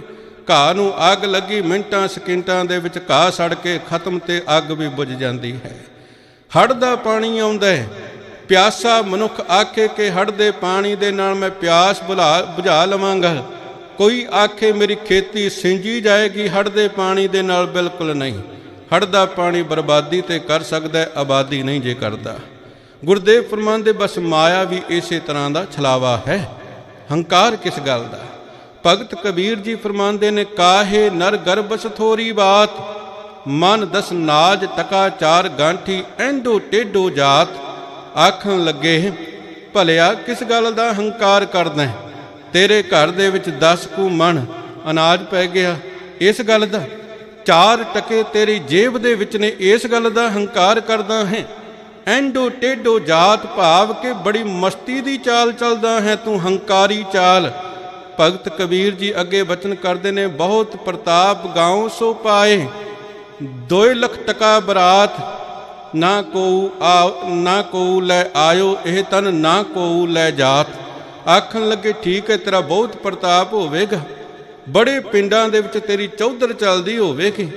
ਉਸ ਸਮੇਂ ਭਗਤ ਕਬੀਰ ਜੀ ਕਹਿੰਦੇ ਤੇਰੀ ਜਾਗੀਰਦਾਰੀ ਹੋਵੇਗੀ 2 ਲੱਖ ਟਕਿਆਂ ਦੀ ਭਾਈ, ਪਰ ਦਿਵਸ 4 ਕੀ ਕਰੋ ਸਾਹਿਬੀ, ਖਿਨ ਮੈਂ ਜਾਤ ਬਿਲਾਤ। ਆਖਣ ਲੱਗੇ 4 ਕੁ ਦਿਨਾਂ ਦੀ ਮਲਕੀਅਤ ਹੈ, ਉਸ ਤੋਂ ਬਾਅਦ ਖਤਮ ਹੈ। ਨਾ ਕੋਊ ਲੈ ਆਇਓ ਇਹ ਤਨ, ਨਾ ਕੋਊ ਲੈ ਜਾਤ, ਰਾਵਣ ਹੂੰ ਤੇ ਅਧਿਕ ਛਤਰਪਤ, ਖਿਨ ਮੈਂ ਗਏ ਬਿਲਾਤ। ਰਾਵਣ ਦੇਖ ਕਿੰਨਾ ਕੁ ਧਨ ਸੀ ਜੀ ਉਹਦੇ ਕੋਲ, ਕਹਿੰਦੇ ਪੂਰੀ ਨਗਰੀ ਸੋਨੇ ਦੀ ਜੋ ਕਿਹਾ ਜਾਂਦਾ ਹੈ, ਉਹ ਤੋਂ ਜ਼ਿਆਦਾ ਧਨ ਤੇ ਤੇਰੇ ਕੋਲ ਨਹੀਂ ਨਾ ਹੈਗਾ। ਆਖਣ ਲੱਗੇ ਖਿਨ ਮਾਤਰ ਸਮਾਂ ਲੱਗਾ ਉਸ ਦੀ ਸੋਨੇ ਦੀ ਉਸ ਲੰਕਾ ਨੂੰ, ਉਸ ਰਾਜ ਨੂੰ ਉਜੜਨ ਲੱਗਿਆ। ਤੇ ਜਦੋਂ ਉਜੜਿਆ ਵੀ ਤੇ ਉਹਦੀ ਲਾਸ਼ ਨੂੰ ਕੋਈ ਕਫਨ ਪਾਉਣ ਵਾਲਾ ਨਹੀਂ ਸੀ, ਗਿਰਜਾਂ ਨੇ ਉਹਨਾਂ ਦੀਆਂ ਲਾਸ਼ਾਂ ਨੂੰ ਖਾਧਾ ਹੈ। ਗੁਰਦੇਵ ਫਰਮਾਨ ਲੱਗੇ ਹੰਕਾਰ ਕਿਸ ਗੱਲ ਦਾ? ਗੁਰਦੇਵ ਜੀ ਨੇ ਫਰਮਾਇਆ, ਆਖਣ ਲੱਗੇ ਧਨਵੰਤਾ ਹੋਏ ਕਰ ਗਰਬਾਵੇ, ਤ੍ਰਿਣ ਸਮਾਨ ਕਛ ਸੰਗ ਨਾ ਜਾਵੇ। ਭਾਈ ਇੱਕ ਤਿਲ ਮਾਤਰ ਵੀ, ਇੱਕ ਕੱਖ ਵੀ ਤੇਰੇ ਨਾਲ ਨਹੀਂ ਜੇ ਜਾਣਾ। ਜੇ ਮਾਲਕ ਨੇ ਕੁਝ ਦਿੱਤਾ ਹੈ ਨਾ, ਤੇ ਮਾਲਕ ਦੇ ਸ਼ੁਕਰ ਵਿੱਚ ਆਓ ਕਿ ਮਾਲਕ ਨੇ ਤੈਨੂੰ ਦੇਣ ਵਾਲਾ ਬਣਾਇਆ, ਤੈਨੂੰ ਮੰਗਣ ਵਾਲਾ ਨਹੀਂ ਬਣਾਇਆ। ਪਰ ਹੰਕਾਰ ਨਾ ਕਰ। ਮਨੁੱਖ ਕਹਿ ਦਿੰਦਾ ਹੈ ਜੀ ਮਿੰਟ ਦੇ ਵਿੱਚ ਕਿ ਤੇਰੀ ਕੀ ਔਕਾਤ ਹੈ, 2 ਕੋਡੀ ਦਾ ਤੂੰ ਬੰਦਾ ਹੈ। ਪਰ ਭਲਿਆ ਸੱਚ ਜਾਣ, ਕੋਈ ਨਹੀਂ ਜੇ ਪਤਾ ਉਹ ਮਾਲਕ ਕਦੋਂ ਲੱਖਾਂ ਵਾਲਿਆਂ ਨੂੰ ਕੱਖਾਂ ਤੇ ਲੈ ਆਉਂਦਾ ਹੈ। ਇਸੇ ਦੇਸ਼ ਦੇ ਵਿੱਚ ਆ ਪਿਛਲੇ ਕੁਝ ਕੁ ਸਾਲਾਂ ਦੇ ਵਿੱਚ ਅਸੀਂ ਬਹੁਤ ਕੁਝ ਐਸਾ ਵੇਖਿਆ ਹੈ। ਜੇਕਰ ਝਾਤ ਮਾਰੀਏ, ਪਿਛਲੇ ਮਹੀਨੇ ਦੀ ਗੱਲ ਹੈ, ਸਹਾਰਾ ਕੰਪਨੀ ਦਾ ਜਿਹੜਾ ਮਾਲਕ ਸੀ ਸੁਬਰਤੋ ਰੋਏ, ਅਰਬਾਂ ਖਰਬਾਂ ਦਾ ਮਾਲਕ ਸੀ। ਪਰ ਕੁਝ ਕੁ ਸਾਲ ਪਹਿਲਾਂ ਐਸਾ ਕੁਝ ਵਾਪਰਿਆ, ਜੇਲ੍ਹ ਪਹੁੰਚਿਆ, ਜੇਲ੍ਹ ਦੇ ਵਿੱਚ ਰਿਹਾ। ਉਹਦੀ ਜ਼ਮਾਨਤ ਦੇਣ ਦੇ ਲਈ ਪੈਸੇ ਕੋਈ ਨਹੀਂ ਸਨ ਹੋਏ ਉਹਦੇ ਘਰਦਿਆਂ ਕੋਲੋਂ, ਕੰਪਨੀ ਕੋਲੋਂ ਇਕੱਠੇ। ਇੰਨਾ ਕੁ ਘਾਟਾ ਖਾਧਾ ਤੇ ਜਿਹਦੇ ਅੱਗੇ ਪਿੱਛੇ ਸਾਰੇ ਲੀਡਰ ਤੁਰੇ ਫਿਰਦੇ ਸਨ। ਪਿਛਲੇ ਮਹੀਨੇ ਉਹਦੀ ਮੌਤ ਹੋਈ। ਲੀਡਰਾਂ ਦੀ ਗੱਲ ਤੇ ਛੱਡੋ, ਉਹਦੇ ਆਪਣੇ ਪੁੱਤਰ ਵੀ ਉਹਦੀ ਲਾਸ਼ ਨੂੰ ਅੰਤਿਮ ਕਿਰਿਆਵਾਂ ਕਰਨ ਦੇ ਲਈ ਨਹੀਂ ਆਏ। ਪੋਤਰੇ ਨੇ ਉਹਦੀ ਚਿਖਾ ਨੂੰ ਅਗਨ ਦਿੱਤੀ ਹੈ। ਕੋਈ ਨਹੀਂ ਜੇ ਖੜਿਆ, ਕੋਈ ਨਹੀਂ ਬੋੜਿਆ। ਇੱਕ ਬੀਬੀ ਮੁੰਬਈ ਦੀ ਇਹ ਘਟਨਾ, ਉਹਦੇ ਕੋਲ ਬੰਬੀ ਜਾਇਦਾਦ, ਜ਼ਮੀਨ ਜਾਇਦਾਦ ਸਭ ਕੁਝ ਬੰਬੇ ਦੇ ਅੰਦਰ, ਇੱਕ ਬਿਲਡਿੰਗ ਪੂਰੀ ਉਹਦੀ, ਤੇ ਉਹਦੇ ਸਭ ਤੋਂ ਉੱਪਰਲੇ ਟੋਪ ਦੇ ਫਲੈਟ ਦੇ ਵਿੱਚ ਉਹ ਹੈ, ਤੇ ਬੱਚਾ ਉਹਦਾ ਬਾਹਰ ਵਿਦੇਸ਼ ਵਿੱਚ ਹੈ। ਕੇਵਲ ਫੋਨ ਤੇ ਉੱਤੇ ਕਦੇ ਕਦਾਈ ਗੱਲ ਕਰਦੇ, ਉਹ ਵੀ ਮਹੀਨਿਆਂ ਬੱਧੀ। ਤੇ ਜਦੋਂ 3-4 ਮਹੀਨੇ ਇੱਕ ਵਾਰ ਨਿਕਲ ਗਏ, ਉਹ ਫੋਨ ਨਾ ਕਰ ਸਕਿਆ। ਤੇ ਜਦੋਂ ਫੋਨ ਕੀਤਾ ਤੇ ਫੋਨ ਚੁੱਕੇ ਕੋਈ ਨਾ, ਤੇ ਉਹਨਾਂ ਫਿਰ ਕਿਸੇ ਰਿਸ਼ਤੇਦਾਰ ਇਤਿਆਦਿਕ ਨੂੰ ਫੋਨ ਕੀਤਾ ਕਿ ਜਾ ਕਰਕੇ ਪਤਾ ਕਰੋ, ਮਾਂ ਫੋਨ ਨਹੀਂ ਚੱਕ ਰਹੀ ਕਿਤਨੇ ਦਿਨਾਂ ਤੋਂ। ਤੇ ਜਾ ਕਰਕੇ ਦਰਵਾਜ਼ੇ ਦੇ ਕੋਲ ਉਹ ਪਹੁੰਚਦੀ ਹੈ, ਉੱਥੋਂ ਬਦਬੂ ਆਉਂਦੀ ਹੈ। ਬੁਲਾਇਆ ਗਿਆ ਪੁਲਿਸ ਨੂੰ, ਤੋੜਿਆ ਗਿਆ ਦਰਵਾਜ਼ਾ, ਤੇ ਦਰਵਾਜ਼ਾ ਤੋੜਦਿਆਂ ਦੇਖਦੇ ਕਿ ਪਲੰਗ ਤੋਂ ਥੱਲੇ ਉਹ ਔਰਤ ਪਈ ਹੈ, ਤੇ ਉਹ ਔਰਤ ਦਾ ਜਿਹੜਾ ਸਰੀਰ ਸੀ ਉਹ ਪੂਰੀ ਤਰ੍ਹਾਂ ਗਲ ਚੁੱਕਾ ਤੇ ਕੇਵਲ ਹੱਡੀਆਂ ਦੀ ਮੁੱਠ ਰਹਿ ਗਈ ਹੈ। ਭਾਵ 4 ਮਹੀਨਿਆਂ ਤੋਂ ਮਰੀ ਹੋਈ ਅੰਦਰ ਹੀ ਪਈ ਰਹੀ, ਕਿਸੇ ਨੂੰ ਪਤਾ ਨਹੀਂ ਲੱਗਾ, ਕੋਈ ਸਾਂਭਣ ਵਾਲਾ ਨਹੀਂ ਸੀ, ਜਦੋਂ ਕਿ ਜਾਇਦਾਦ ਬਹੁਤਾਤ ਹੈ। ਗੁਰਦੇਵ ਫਰਮਾਨ ਲੱਗੇ, ਕਿਸ ਗੱਲ ਦਾ ਹੰਕਾਰ ਕਰਦਾ ਫਿਰਦਾ ਹੈ? ਦੂਜਿਆਂ ਨੂੰ 2 ਕੋਡੀ ਦਾ ਕਹਿਣ ਵਾਲਿਆ, ਕੋਈ ਨਹੀਂ ਜੇ ਪਤਾ ਮਾਲਕ ਦਾ, ਕਿਤੇ ਤੇਰੀ 1 ਕੋਡੀ ਵੀ ਕੀਮਤ ਨਾ ਰਵੇ ਤੇ ਤੈਨੂੰ ਸਾਂਭਣ ਵਾਲਾ ਕੋਈ ਵੀ ਨਾ ਹੋਵੇ। ਹੰਕਾਰ ਨਾ ਕਰ, ਮਾਲਕ ਨੇ ਜੇ ਦਿੱਤਾ ਤੇ ਸ਼ੁਕਰ ਵਿੱਚ ਆ, ਕਿਉਂਕਿ ਵੱਡੇ ਵੱਡੇ ਅਹੰਕਾਰੀਆ ਨਾਨਕ ਗਰਭ ਗਲੇ ਹੰਕਾਰ ਦੇ ਕਾਰਨ ਹੀ ਖੁਆਰ ਹੁੰਦੇ ਨੇ। ਗੁਰਦੇਵ ਜੀ ਕਿਰਪਾ ਕਰਦੇ ਨੇ, ਬਹੁ ਲਸ਼ਕਰ ਮਾਨਕ ਉਪਰ ਕਰੇ ਆਸ, ਪਲ ਭੀਤਰਤਾ ਕਾ ਹੋਏ ਬਿਨਾਸ਼। ਇਸ ਅਸ਼ਟਪਦੀ ਦੇ ਅੰਦਰ ਇਹ 2-2 ਪੰਕਤੀਆਂ ਇਕੱਠੀਆਂ ਕਰਕੇ ਮੇਰੇ ਮਾਲਕ ਨੇ ਉਪਦੇਸ਼ ਕੀਤਾ ਹੈ। ਇਸ ਕਰਕੇ ਵਿਚਾਰ 2-2 ਪੰਕਤੀਆਂ ਦੀ ਆਪ ਜੀ ਦੇ ਨਾਲ ਹੋਵੇਗੀ। ਗੁਰਦੇਵ ਫਰਮਾਉਂਦੇ, ਜਿਹੜਾ ਬੰਦਾ ਬਹੁ ਲਸ਼ਕਰ ਮਾਨਕ ਉਪਰ ਕਰੇ ਆਸ, ਬੜੇ ਮਨੁੱਖਾਂ ਦੇ ਲਸ਼ਕਰ ਦੇ ਉੱਤੇ ਭਰੋਸਾ ਟਿਕਾਈ ਬੈਠਾ ਹੈ। ਭਾਵ ਇਹ ਕਹਿੰਦਾ ਹੈ ਕਿ ਮੇਰੇ ਨਾਲ ਤੇ ਬੜੀ ਵੱਡੀ ਫੌਜ ਹੈ ਜੀ। ਉਹ ਫੌਜ ਚਾਹੇ ਸਿਪਾਹੀਆਂ ਦੇ ਰੂਪ ਦੇ ਵਿੱਚ ਹੈ, ਚਾਹੇ ਸਕੇ ਸੰਬੰਧੀਆਂ ਦੇ ਰੂਪ ਦੇ ਵਿੱਚ ਹੈ, ਚਾਹੇ ਹਿਤੈਸ਼ੀਆਂ ਦੇ ਰੂਪ ਦੇ ਵਿੱਚ ਹੈ, ਚਾਹੇ ਕਿਸੇ ਨੂੰ ਲੀਡਰਾਂ ਦਾ ਮਾਣ ਹੈ, ਚਾਹੇ ਅਫਸਰਾਂ ਦਾ ਮਾਣ ਹੈ, ਉਹ ਸਾਰੇ ਲਸ਼ਕਰ ਦੇ ਵਿੱਚ ਆ ਗਏ। ਗੁਰਦੇਵ ਫਰਮਾਉਂਦੇ, ਕੋਈ ਬੰਦਾ ਇਹ ਹੰਕਾਰ ਕਰਿਆ ਫਿਰਦਾ ਹੈ ਕਿ ਮੇਰੇ ਨਾਲ ਬੜਾ ਵੱਡਾ ਲਸ਼ਕਰ ਹੈ ਜੀ ਲੋਕਾਂ ਦਾ। ਗੁਰਦੇਵ ਫਰਮਾਉਂਦੇ, ਪਲ ਪੀਤਰਤਾ ਕਾ ਹੋਏ ਵਿਨਾਸ਼। ਜਦੋਂ ਮਾਲਕ ਮਾਰਨ ਤੇ ਆਵੇ ਨਾ, ਫਿਰ ਪਲ ਮਾਤਰ ਸਮਾਂ ਲੱਗਦਾ ਹੈ ਉਹਦਾ ਨਾਸ ਹੋਣ ਲੱਗਿਆ। ਭਾਵੇਂ ਉਹ ਬੰਦੇ ਦੀ ਗੱਲ ਕਰ ਲਈਏ ਤੇ ਭਾਵੇਂ ਲਸ਼ਕਰ ਦੀ ਗੱਲ ਕਰ ਲਈਏ। ਇਤਿਹਾਸ ਕਹਿੰਦਾ ਹੈ, ਸਿਕੰਦਰ ਜਦੋਂ ਭਾਰਤ ਪਹੁੰਚਿਆ ਤੇ ਉਹਨੂੰ ਮੁੜਨਾ ਪਿਆ। ਕਿਉਂ? ਕਿਉਂਕਿ ਇੱਥੇ ਆ ਕੇ ਉਹਦੀ ਫੌਜ ਦੇ ਵਿੱਚ ਮਹਾਮਾਰੀ ਫੈਲ ਗਈ, ਉਹ ਰੁਕ ਨਾ ਸਕਿਆ। ਉਹਦੀ ਫੌਜ ਕਾਹਲੀ ਪੈ ਗਈ ਕਿ ਵਾਪਸ ਪਰਤੋ। ਦੁਨੀਆ ਨੂੰ ਜਿੱਤਣ ਤੁਰਿਆ, ਪਰ ਉਸੇ ਫੌਜ ਦੇ ਜਿਹਦੇ ਸਹਾਰੇ ਸੀ, ਉਸੇ ਫੌਜ ਦੇ ਦਬਾਅ ਦੇ ਵਿੱਚ ਵਾਪਸ ਮੁੜਨਾ ਪਿਆ। ਇਤਿਹਾਸ ਕਹਿੰਦੇ ਕਿ ਧੰਨ ਗੁਰੂ ਹਰਿਰਾਏ ਸਾਹਿਬ ਮਹਾਰਾਜ ਜਦੋਂ ਤਖਤ ਤੇ ਸੁਭਾਏਮਾਨ ਹੁੰਦੇ ਨੇ, 6ਵੇਂ ਪਾਤਸ਼ਾਹ ਨੇ ਆਖਿਆ ਸੀ, ਪੁੱਤਰ ਜੀ ਔਰੰਗਜ਼ੇਬ ਦੇ ਮੱਥੇ ਨਹੀਂ ਲੱਗਣਾ ਤੇ ਨਾਲ ਮੁਗਲ ਤੁਰਕ ਦੇ ਮੱਥੇ ਨਹੀਂ ਲੱਗਣਾ। ਤੇ ਗੁਰੂ ਸਾਹਿਬ ਨੇ ਨਾਲ ਇਹ ਵੀ ਕਿਹਾ ਸੀ, ਸ਼ਸਤਰ ਪਹਿਨਣੇ, ਤਿਆਰ ਬਰ ਤਿਆਰ ਰਹਿਣਾ, ਫੌਜਾਂ ਤਿਆਰ ਰੱਖਣੀਆਂ, ਪਰ ਜੰਗ ਨਹੀਂ ਕਰਨਾ, ਹੋਵੇਗਾ ਵੀ ਨਹੀਂ। ਗੁਰਦੇਵ ਨੇ ਸਵਾਲ ਕੀਤਾ ਸੀ 7ਵੇਂ ਪਾਤਸ਼ਾਹ ਨੇ, ਸਤਿਗੁਰੂ ਜੇਕਰ ਫੌਜਾਂ ਚੜ੍ਹ ਕੇ ਆ ਜਾਣ, ਗੁਰਦੇਵ ਨੇ ਕਿਹਾ ਸੀ ਤੁਹਾਡੇ ਤੱਕ ਪਹੁੰਚਣਗੀਆਂ ਨਹੀਂ। ਪ੍ਰਿੰਸੀਪਲ ਸਤਬੀਰ ਸਿੰਘ ਜੀ ਜ਼ਿਕਰ ਕਰਦੇ ਨੇ ਕਿ 7 ਵਾਰ ਫੌਜਾਂ ਆਈਆਂ ਕੀਰਤਪੁਰ ਸਾਹਿਬ ਵੱਲ ਚੜ੍ਹ ਕੇ, ਪਰ ਰਸਤੇ ਦੇ ਵਿੱਚ ਹੀ ਉਹਨਾਂ ਫੌਜਾਂ ਦੀ ਖੁਆਰੀ ਹੋ ਗਈ, ਕੀਰਤਪੁਰ ਸਾਹਿਬ ਤੱਕ ਪਹੁੰਚ ਹੀ ਨਾ ਸਕੇ। ਕਦੇ ਉਹਨਾਂ ਦਾ ਆਪਸੀ ਝਗੜਾ ਹੋ ਜਾਂਦਾ, ਕਦੇ ਉਹਨਾਂ ਵਿੱਚ ਕੋਈ ਬਿਮਾਰੀ ਫੈਲ ਜਾਂਦੀ। ਉਸ ਵੇਲੇ ਆਮ ਸੀ। ਸੁਲਹੀ ਖਾਨ ਚੜ੍ਹ ਕੇ ਆਉਂਦਾ, ਸੁਲਭੀ ਖਾਨ ਖਿਮਾ ਕਰਿਆ, ਸੁਲਭੀ ਖਾਨ ਚੜ੍ਹ ਕੇ ਆਉਂਦਾ ਅੰਮ੍ਰਿਤਸਰ ਵਾਲੇ ਪਾਸੇ, ਪਰ ਉਹਦੀ ਫੌਜ ਦੇ ਵਿੱਚ ਆਪਸ ਵਿੱਚ ਹੀ ਟਕਰਾਅ ਹੋ ਜਾਂਦਾ ਹੈ। ਕਾਹਦੇ ਲਈ? ਤਨਖਾਹ ਨੂੰ ਲੈ ਕਰਕੇ। ਤੇ ਜਿਹੜੀ ਫੌਜ ਨੂੰ ਲੈ ਕਰਕੇ ਅੰਮ੍ਰਿਤਸਰ ਧਾਵਾ ਕੀਤਾ ਸੀ, ਉਸੇ ਫੌਜ ਨੇ ਸੁਲਭੀ ਖਾਨ ਨੂੰ ਰਸਤੇ ਵਿੱਚ ਹੀ ਮਾਰ ਮੁਕਾਇਆ। ਕਿਸ ਗੱਲ ਦਾ ਗੁਮਾਨ? ਗੁਰਦੇਵ ਫਰਮਾਉਂਦੇ, ਕਿਹੜੀਆਂ ਫੌਜਾਂ ਦਾ ਮਾਣ ਕਰੀ ਬੈਠਾ ਹੈ? ਜਿਸ ਦਿਨ ਮਾਲਕ ਦੀ ਮਰਜ਼ੀ ਹੋਵੇ ਨਾ, ਪਲ ਮਾਤਰ ਸਮਾਂ ਲੱਗਦਾ ਹੈ ਉਹਨਾਂ ਫੌਜਾਂ ਨੂੰ ਨਾਸ ਹੋਣ ਲੱਗਿਆ। ਤੇ ਦੂਜਾ ਜਿਹੜਾ ਉਹਨਾਂ ਫੌਜਾਂ ਦੇ ਉੱਤੇ ਮਾਣ ਕਰੀ ਬੈਠਾ ਹੈ, ਉਸ ਲੋਕਾਂ ਦੇ ਇਕੱਠ ਤੇ ਮਾਣ ਕਰੀ ਬੈਠਾ ਹੈ। ਗੁਰਦੇਵ ਫਰਮਾਨ ਲੱਗੇ ਭਲਿਆ ਨਾ ਕਰ ਸੱਚੀ ਗੱਲ, ਜਿਸ ਦਿਨ ਮਾਲਕ ਦੀ ਰਜ਼ਾ ਹੋਈ ਨਾ, ਉਸ ਦਿਨ ਤੇਰੀਆਂ ਫੌਜਾਂ ਖੜੀਆਂ ਦੀਆਂ ਖੜੀਆਂ ਰਹਿ ਜਾਣੀਆਂ, ਪਤਾ ਵੀ ਨਹੀਂ ਲੱਗਣਾ ਤੇਰੇ ਪ੍ਰਾਣ ਪਖੇਰੂ ਵਿੱਚੋਂ ਨਿਕਲ ਕਦੋਂ ਗਏ। ਪੰਚਮ ਪਾਤਸ਼ਾਹੀ ਜੀ ਦਾ ਪਾਵਨ ਬਚਨ ਹੈ। ਕਹਿੰਦੇ ਨੇ ਇੱਕ ਮਨੁੱਖ ਨੂੰ ਪਤਾ ਲੱਗ ਗਿਆ ਜੀ ਕਿ ਮੌਤ ਆ ਰਹੀ ਹੈ ਇਤਨੇ ਦਿਨ ਦੇ ਅੰਦਰ, ਤੇ ਕਹਿਣ ਲੱਗਾ ਮੈਨੂੰ ਕਿਹੜਾ ਮਾਰ ਲਏਗਾ, ਮੈਨੂੰ ਤੇ ਪਤਾ ਲੱਗ ਗਿਆ ਨਾ ਮੇਰੀ ਮੌਤ ਆ ਰਹੀ ਹੈ। ਜਦੋਂ ਪਤਾ ਹੀ ਲੱਗ ਗਿਆ ਫਿਰ ਕਿਵੇਂ ਕੋਈ ਮਾਰ ਲਏਗਾ। ਕਹਿਣ ਲੱਗਾ ਇੱਕ ਉੱਚੀ ਪਹਾੜੀ ਦੇ ਉੱਤੇ ਸੀਸ ਮਹਿਲ ਤਿਆਰ ਕਰ ਲਿਆ, ਜਿਹਦੇ ਅੰਦਰ ਬਾਹਰ ਸਭ ਕੁਝ ਦਿਖਦਾ ਹੈ। ਆਸੇ ਪਾਸੇ ਵੱਡੇ ਯੋਧੇ ਖੜੇ ਕਰ ਲਏ, ਕਿਸੇ ਨੂੰ ਅੰਦਰ ਨਹੀਂ ਆਉਣ ਦੇਣਾ। ਕਹਿਣ ਲੱਗੇ ਹਵਾ ਤੱਕ ਵੀ ਅੰਦਰ ਪ੍ਰਵੇਸ਼ ਨਹੀਂ ਕਰ ਪਾਉਂਦੇ। ਪਰ ਜਿਸ ਦਿਨ ਕਹਿੰਦੇ ਮਾਲਕ ਦੀ ਮਰਜ਼ੀ ਹੋਈ, ਉਹਨੇ ਸਤਿ ਨਾਰਾਇਣ ਦੀ ਕਥਾ ਰਖਾਈ ਜੀ, ਭਾਵ ਧਾਰਮਿਕ ਗ੍ਰੰਥ ਦੀ ਕਥਾ ਰਖਾਈ, ਤਾਂ ਜੋ ਮੇਰੀ ਮੌਤ ਟਲ ਜਾਏ। ਤੇ ਪੁਜਾਰੀ ਨੇ ਜਾਂ ਉਸ ਪੂਜਾ ਕਰਨ ਵਾਲੇ ਨੇ ਪੂਜਾ ਤੋਂ ਬਾਅਦ ਪ੍ਰਸਾਦ ਦੇ ਰੂਪ ਦੇ ਵਿੱਚ ਫੁੱਲ ਦਿੱਤਾ, ਤੇ ਉਹ ਫੁੱਲ ਨੂੰ ਬੜੇ ਸਤਿਕਾਰ ਦੇ ਨਾਲ ਆਪਣੇ ਮੱਥੇ ਨੂੰ ਲਗਾਉਂਦਾ ਹੈ।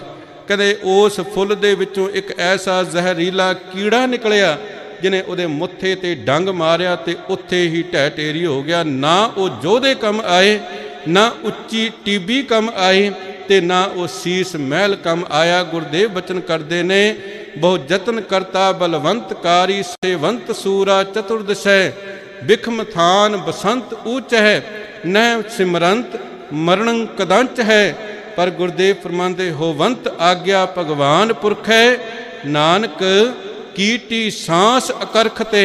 ਇੱਕ ਛੋਟੀ ਜੀ ਕੀੜੀ ਵੀ ਸਾਹ ਖਿੱਚ ਲੈਂਦੀ ਹੈ, ਜੋ ਦੇ ਖੜੇ ਖੜਾਏ ਰਹਿ ਜਾਂਦੇ ਨੇ। ਦਿੱਲੀ ਦੀ ਰਾਣੀ ਨੂੰ ਮਾਣ ਸੀ ਨਾ, ਕਿਹਦੇ ਕੋਲ ਸਿਕਿਉਰਿਟੀ ਹੋਵੇਗੀ ਜੀ ਉਸ ਤੋਂ ਜ਼ਿਆਦਾ। ਪਰ ਜਿਸ ਦਿਨ ਮਾਲਕ ਦੀ ਕਿਰਪਾ ਹੋਈ ਤੇ ਪਤਾ ਉਦੋਂ ਹੀ ਲੱਗਾ ਜਦੋਂ ਨਰਕਾਂ ਨੂੰ ਪਹੁੰਚਾ ਦਿੱਤੀ, ਸਾਰੀ ਦੀ ਸਾਰੀ ਸਿਕਿਉਰਿਟੀ ਧਰੀ ਦੀ ਧਰਾਈ ਰਹਿ ਗਈ।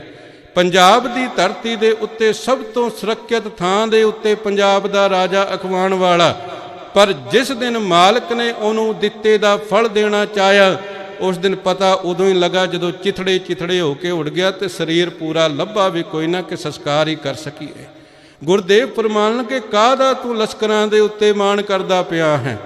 ਮਾਲਕ ਨੂੰ ਪਲ ਮਾਤਰ ਸਮਾਂ ਲੱਗਦਾ ਹੈ ਲਸ਼ਕਰਾਂ ਦਾ ਵਿਨਾਸ਼ ਕਰਨ ਦਾ, ਤੇ ਨਾਲ ਹੀ ਉਹਨਾਂ ਲਸ਼ਕਰਾਂ ਦੇ ਸਹਾਰੇ ਲੋਕਾਂ ਤੇ ਕਤਲ ਕਰਨ ਵਾਲਾ, ਲੋਕਾਂ ਤੇ ਜ਼ੁਲਮ ਕਰਨ ਵਾਲਾ, ਉਸ ਦਾ ਵਿਨਾਸ਼ ਕਰਨ ਲੱਗਿਆ। ਹੰਕਾਰ ਨਾ ਕਰ। ਜੇ ਤੇਰੇ ਚਾਰ ਚੌਗਿਰਦੇ ਚਾਰ ਬੰਦੇ ਹੈਨ ਨਾ, ਤਾਂ ਪਰਮਾਤਮਾ ਦਾ ਡਰ ਰੱਖ, ਪਰਮਾਤਮਾ ਦੇ ਭੈ ਵਿੱਚ ਚੱਲ। ਉਹਨਾਂ ਬੰਦਿਆਂ ਦੇ ਸਹਾਰੇ ਦੇ ਉੱਤੇ ਐਸੇ ਕਰਮ ਨਾ ਕਰ ਜਿਨ੍ਹਾਂ ਕਰਮਾਂ ਦੇ ਕਾਰਨ ਤੂੰ ਮਹਾਰਾਜ ਉਸ ਪਰਮਾਤਮਾ ਦੇ ਦਰਗਾਹ ਦੇ ਵਿੱਚੋਂ ਉਸ ਦੇ ਦਰ ਤੋਂ ਫਿਟਕਾਰਿਆ ਜਾਵੇਂ। ਗੁਰਦੇਵ ਫਰਮਾਉਂਦੇ ਇਹ ਬੰਦਿਆਂ ਦਾ ਹੰਕਾਰ ਹੀ ਹੈ ਨਾ ਜੀ, ਵੱਡੇ ਵੱਡੇ ਅਹੰਕਾਰੀਆ ਨਾਨਕ ਗਰਭ ਗਲੇ। ਗੁਰਦੇਵ ਫਰਮਾਉਂਦੇ ਆ ਬੰਦਿਆਂ ਦੇ ਸਿਰ ਦੇ ਕੀਤੇ ਹੋਏ ਹੰਕਾਰ ਦੇ ਕਾਰਨ ਹੀ ਮਨੁੱਖ ਗਲ ਜਾਂਦਾ ਹੈ, ਨਾਸ ਹੋ ਜਾਂਦਾ ਹੈ। ਗੁਰਦੇਵ ਜੀ ਕਿਰਪਾ ਕਰਦੇ ਨੇ, ਸਭ ਤੇ ਆਪ ਜਾਣੈ ਬਲਵੰਤ, ਖਿਨ ਮੈਂ ਹੋਏ ਜਾਏ ਪਸਮੰਤ। ਜਿਹੜਾ ਬੰਦਾ ਆਪਣੇ ਆਪ ਨੂੰ ਬੜਾ ਬਲਵੰਤ, ਬਲਵੰਤ ਦਾ ਅਰਥ ਹੈ ਜੀ ਬਲਵਾਨ, ਤਾਕਤ ਵਾਲਾ। ਗੁਰਦੇਵ ਫਰਮਾਉਂਦੇ ਜਿਹੜਾ ਬੰਦਾ ਆਪਣੇ ਆਪ ਨੂੰ ਸਭ ਤੋਂ ਜ਼ਿਆਦਾ ਬਲਵਾਨ ਸਮਝਦਾ ਹੈ, ਖਿਨ ਮੈਂ ਹੋਏ ਜਾਏ ਪਸਮੰਤ। ਜਾ ਕਰਕੇ ਦੇਖੋ ਕਿਤੇ ਸ਼ਮਸ਼ਾਨ ਘਾਟ ਦੇ ਅੰਦਰ ਜਾ ਕੇ ਵੇਖੋ। ਗੁਰਦੇਵ ਫਰਮਾਉਂਦੇ ਕਹਿਣ ਲੱਗੇ ਉਹਨੂੰ ਸੜਨ ਲੱਗਿਆਂ ਵੀ ਉਨਾ ਕੋਈ ਸਮਾਂ ਲੱਗਦਾ ਜਿੰਨਾ ਕੋਈ ਸਮਾਂ ਇੱਕ ਬਿਮਾਰ ਬੰਦੇ ਨੂੰ ਲੱਗਦਾ ਹੈ। ਖਿਨ ਮਾਤਰ ਸਮੇਂ ਦੇ ਅੰਦਰ ਉਹਦਾ ਉਹ ਬਲਵਾਨ ਸਰੀਰ ਉਸ ਸ਼ਮਸ਼ਾਨ ਦੀ ਅਗਨ ਸਾੜ ਕੇ ਭਸਮ ਕਰ ਦਿੰਦੀ ਹੈ। ਉਹਦਾ ਉਹ ਬਲਵਾਨ ਸਰੀਰ ਉਸ ਅੱਗ ਨੂੰ ਕਿਤੇ ਨਕਾਰ ਨਹੀਂ ਜੇ ਸਕਦਾ, ਕਦੇ ਨਹੀਂ ਜੇ ਨਕਾਰ ਸਕਦਾ। ਬਾਬਾ ਫਰੀਦ ਜੀ ਫਰਮਾਉਂਦੇ ਨੇ, ਆਖਣ ਲੱਗੇ ਜਿਹੜੇ ਬਲ ਵਾਲੇ ਸਨ, ਜਿਹੜੇ ਕਹਿੰਦੇ ਸਨ ਸਾਡੇ ਸਰੀਰ ਵਿੱਚ ਬੜੀ ਤਾਕਤ, ਕਿਹੜਾ ਸਾਡੇ ਸਾਹਮਣੇ ਅੜ ਸਕਦਾ ਹੈ, ਅਸੀਂ ਚੱਕ ਕਰਕੇ ਤੇ ਉਹਨੂੰ ਘੁਮਾ ਕੇ ਪਟਕਾ ਕਰਕੇ ਧਰਤੀ ਦੇ ਨਾਲ ਮਾਰ ਸਕਦੇ ਹਾਂ।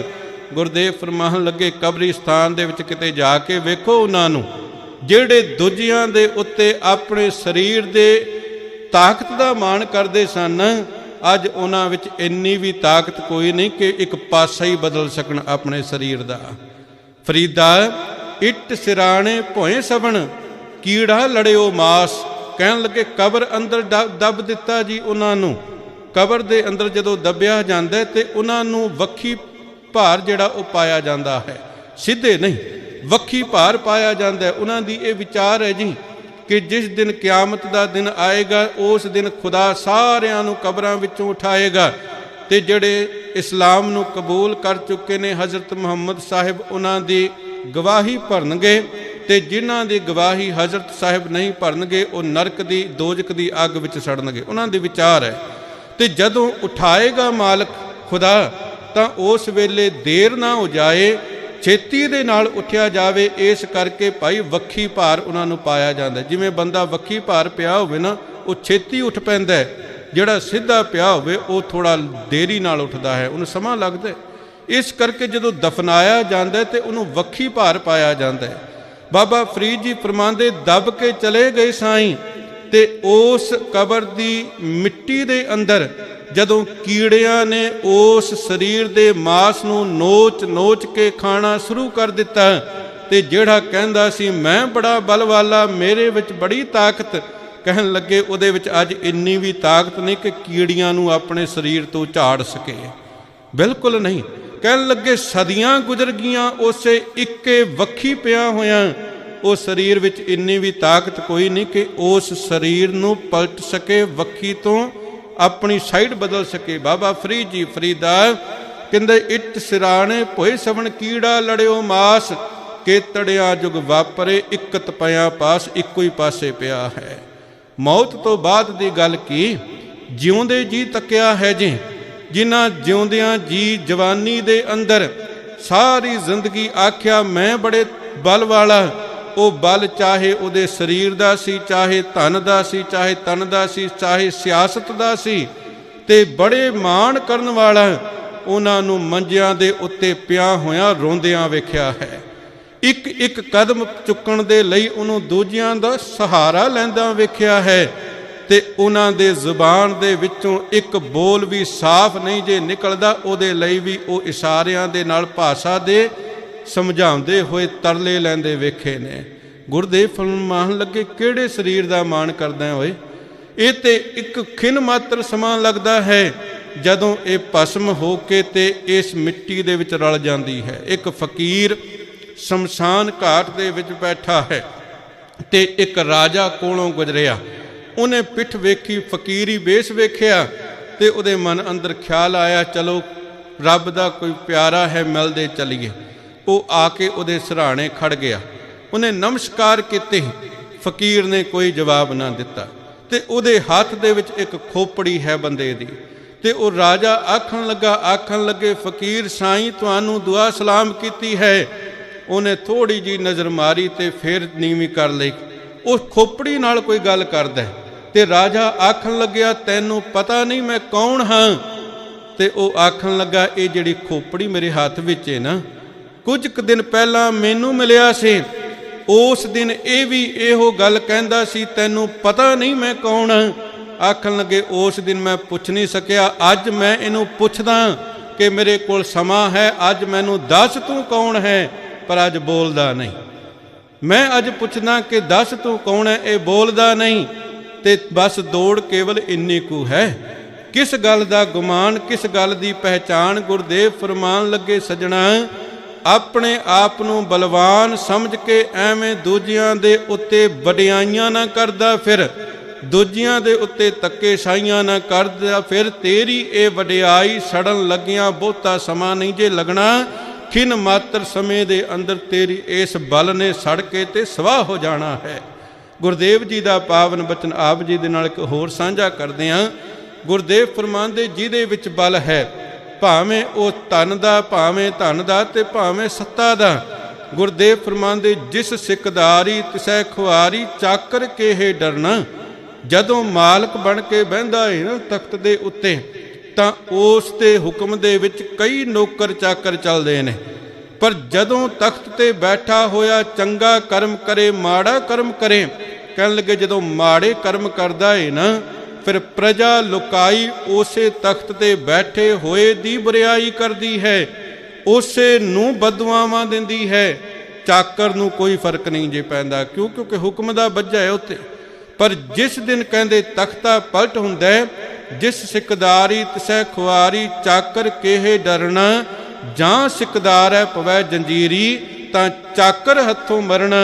ਆਖਣ ਲੱਗੇ ਦੂਜਿਆਂ ਦੇ ਉੱਤੇ ਧੱਕੇ ਸਾਈਆਂ ਕਰਨ ਵਾਲਿਆ, ਜਿਸ ਦਿਨ ਮਾਲਕ ਨੇ ਤਖਤਾ ਪਲਟ ਦਿੱਤਾ, ਤੇਰੀ ਸੱਤਾ ਬਦਲੀ, ਤੂੰ ਤਖਤ ਤੋਂ ਥੱਲੇ ਲਿਆ, ਤੇ ਜਿਹੜੇ ਤੇਰੇ ਅੱਗੇ ਸਲਾਮਾਂ ਕਰਦੇ ਸਨ ਨਾ, ਫਿਰ ਉਹਨਾਂ ਨੇ ਹੀ ਨਵੇਂ ਰਾਜੇ ਨਵੇਂ ਮਾਲਕ ਦੇ ਹੁਕਮ ਦੇ ਨਾਲ ਤੇਰੇ ਗਲ ਵਿੱਚ ਜੰਜੀਰਾਂ ਪਾ ਦੇਣੀਆਂ ਨੇ।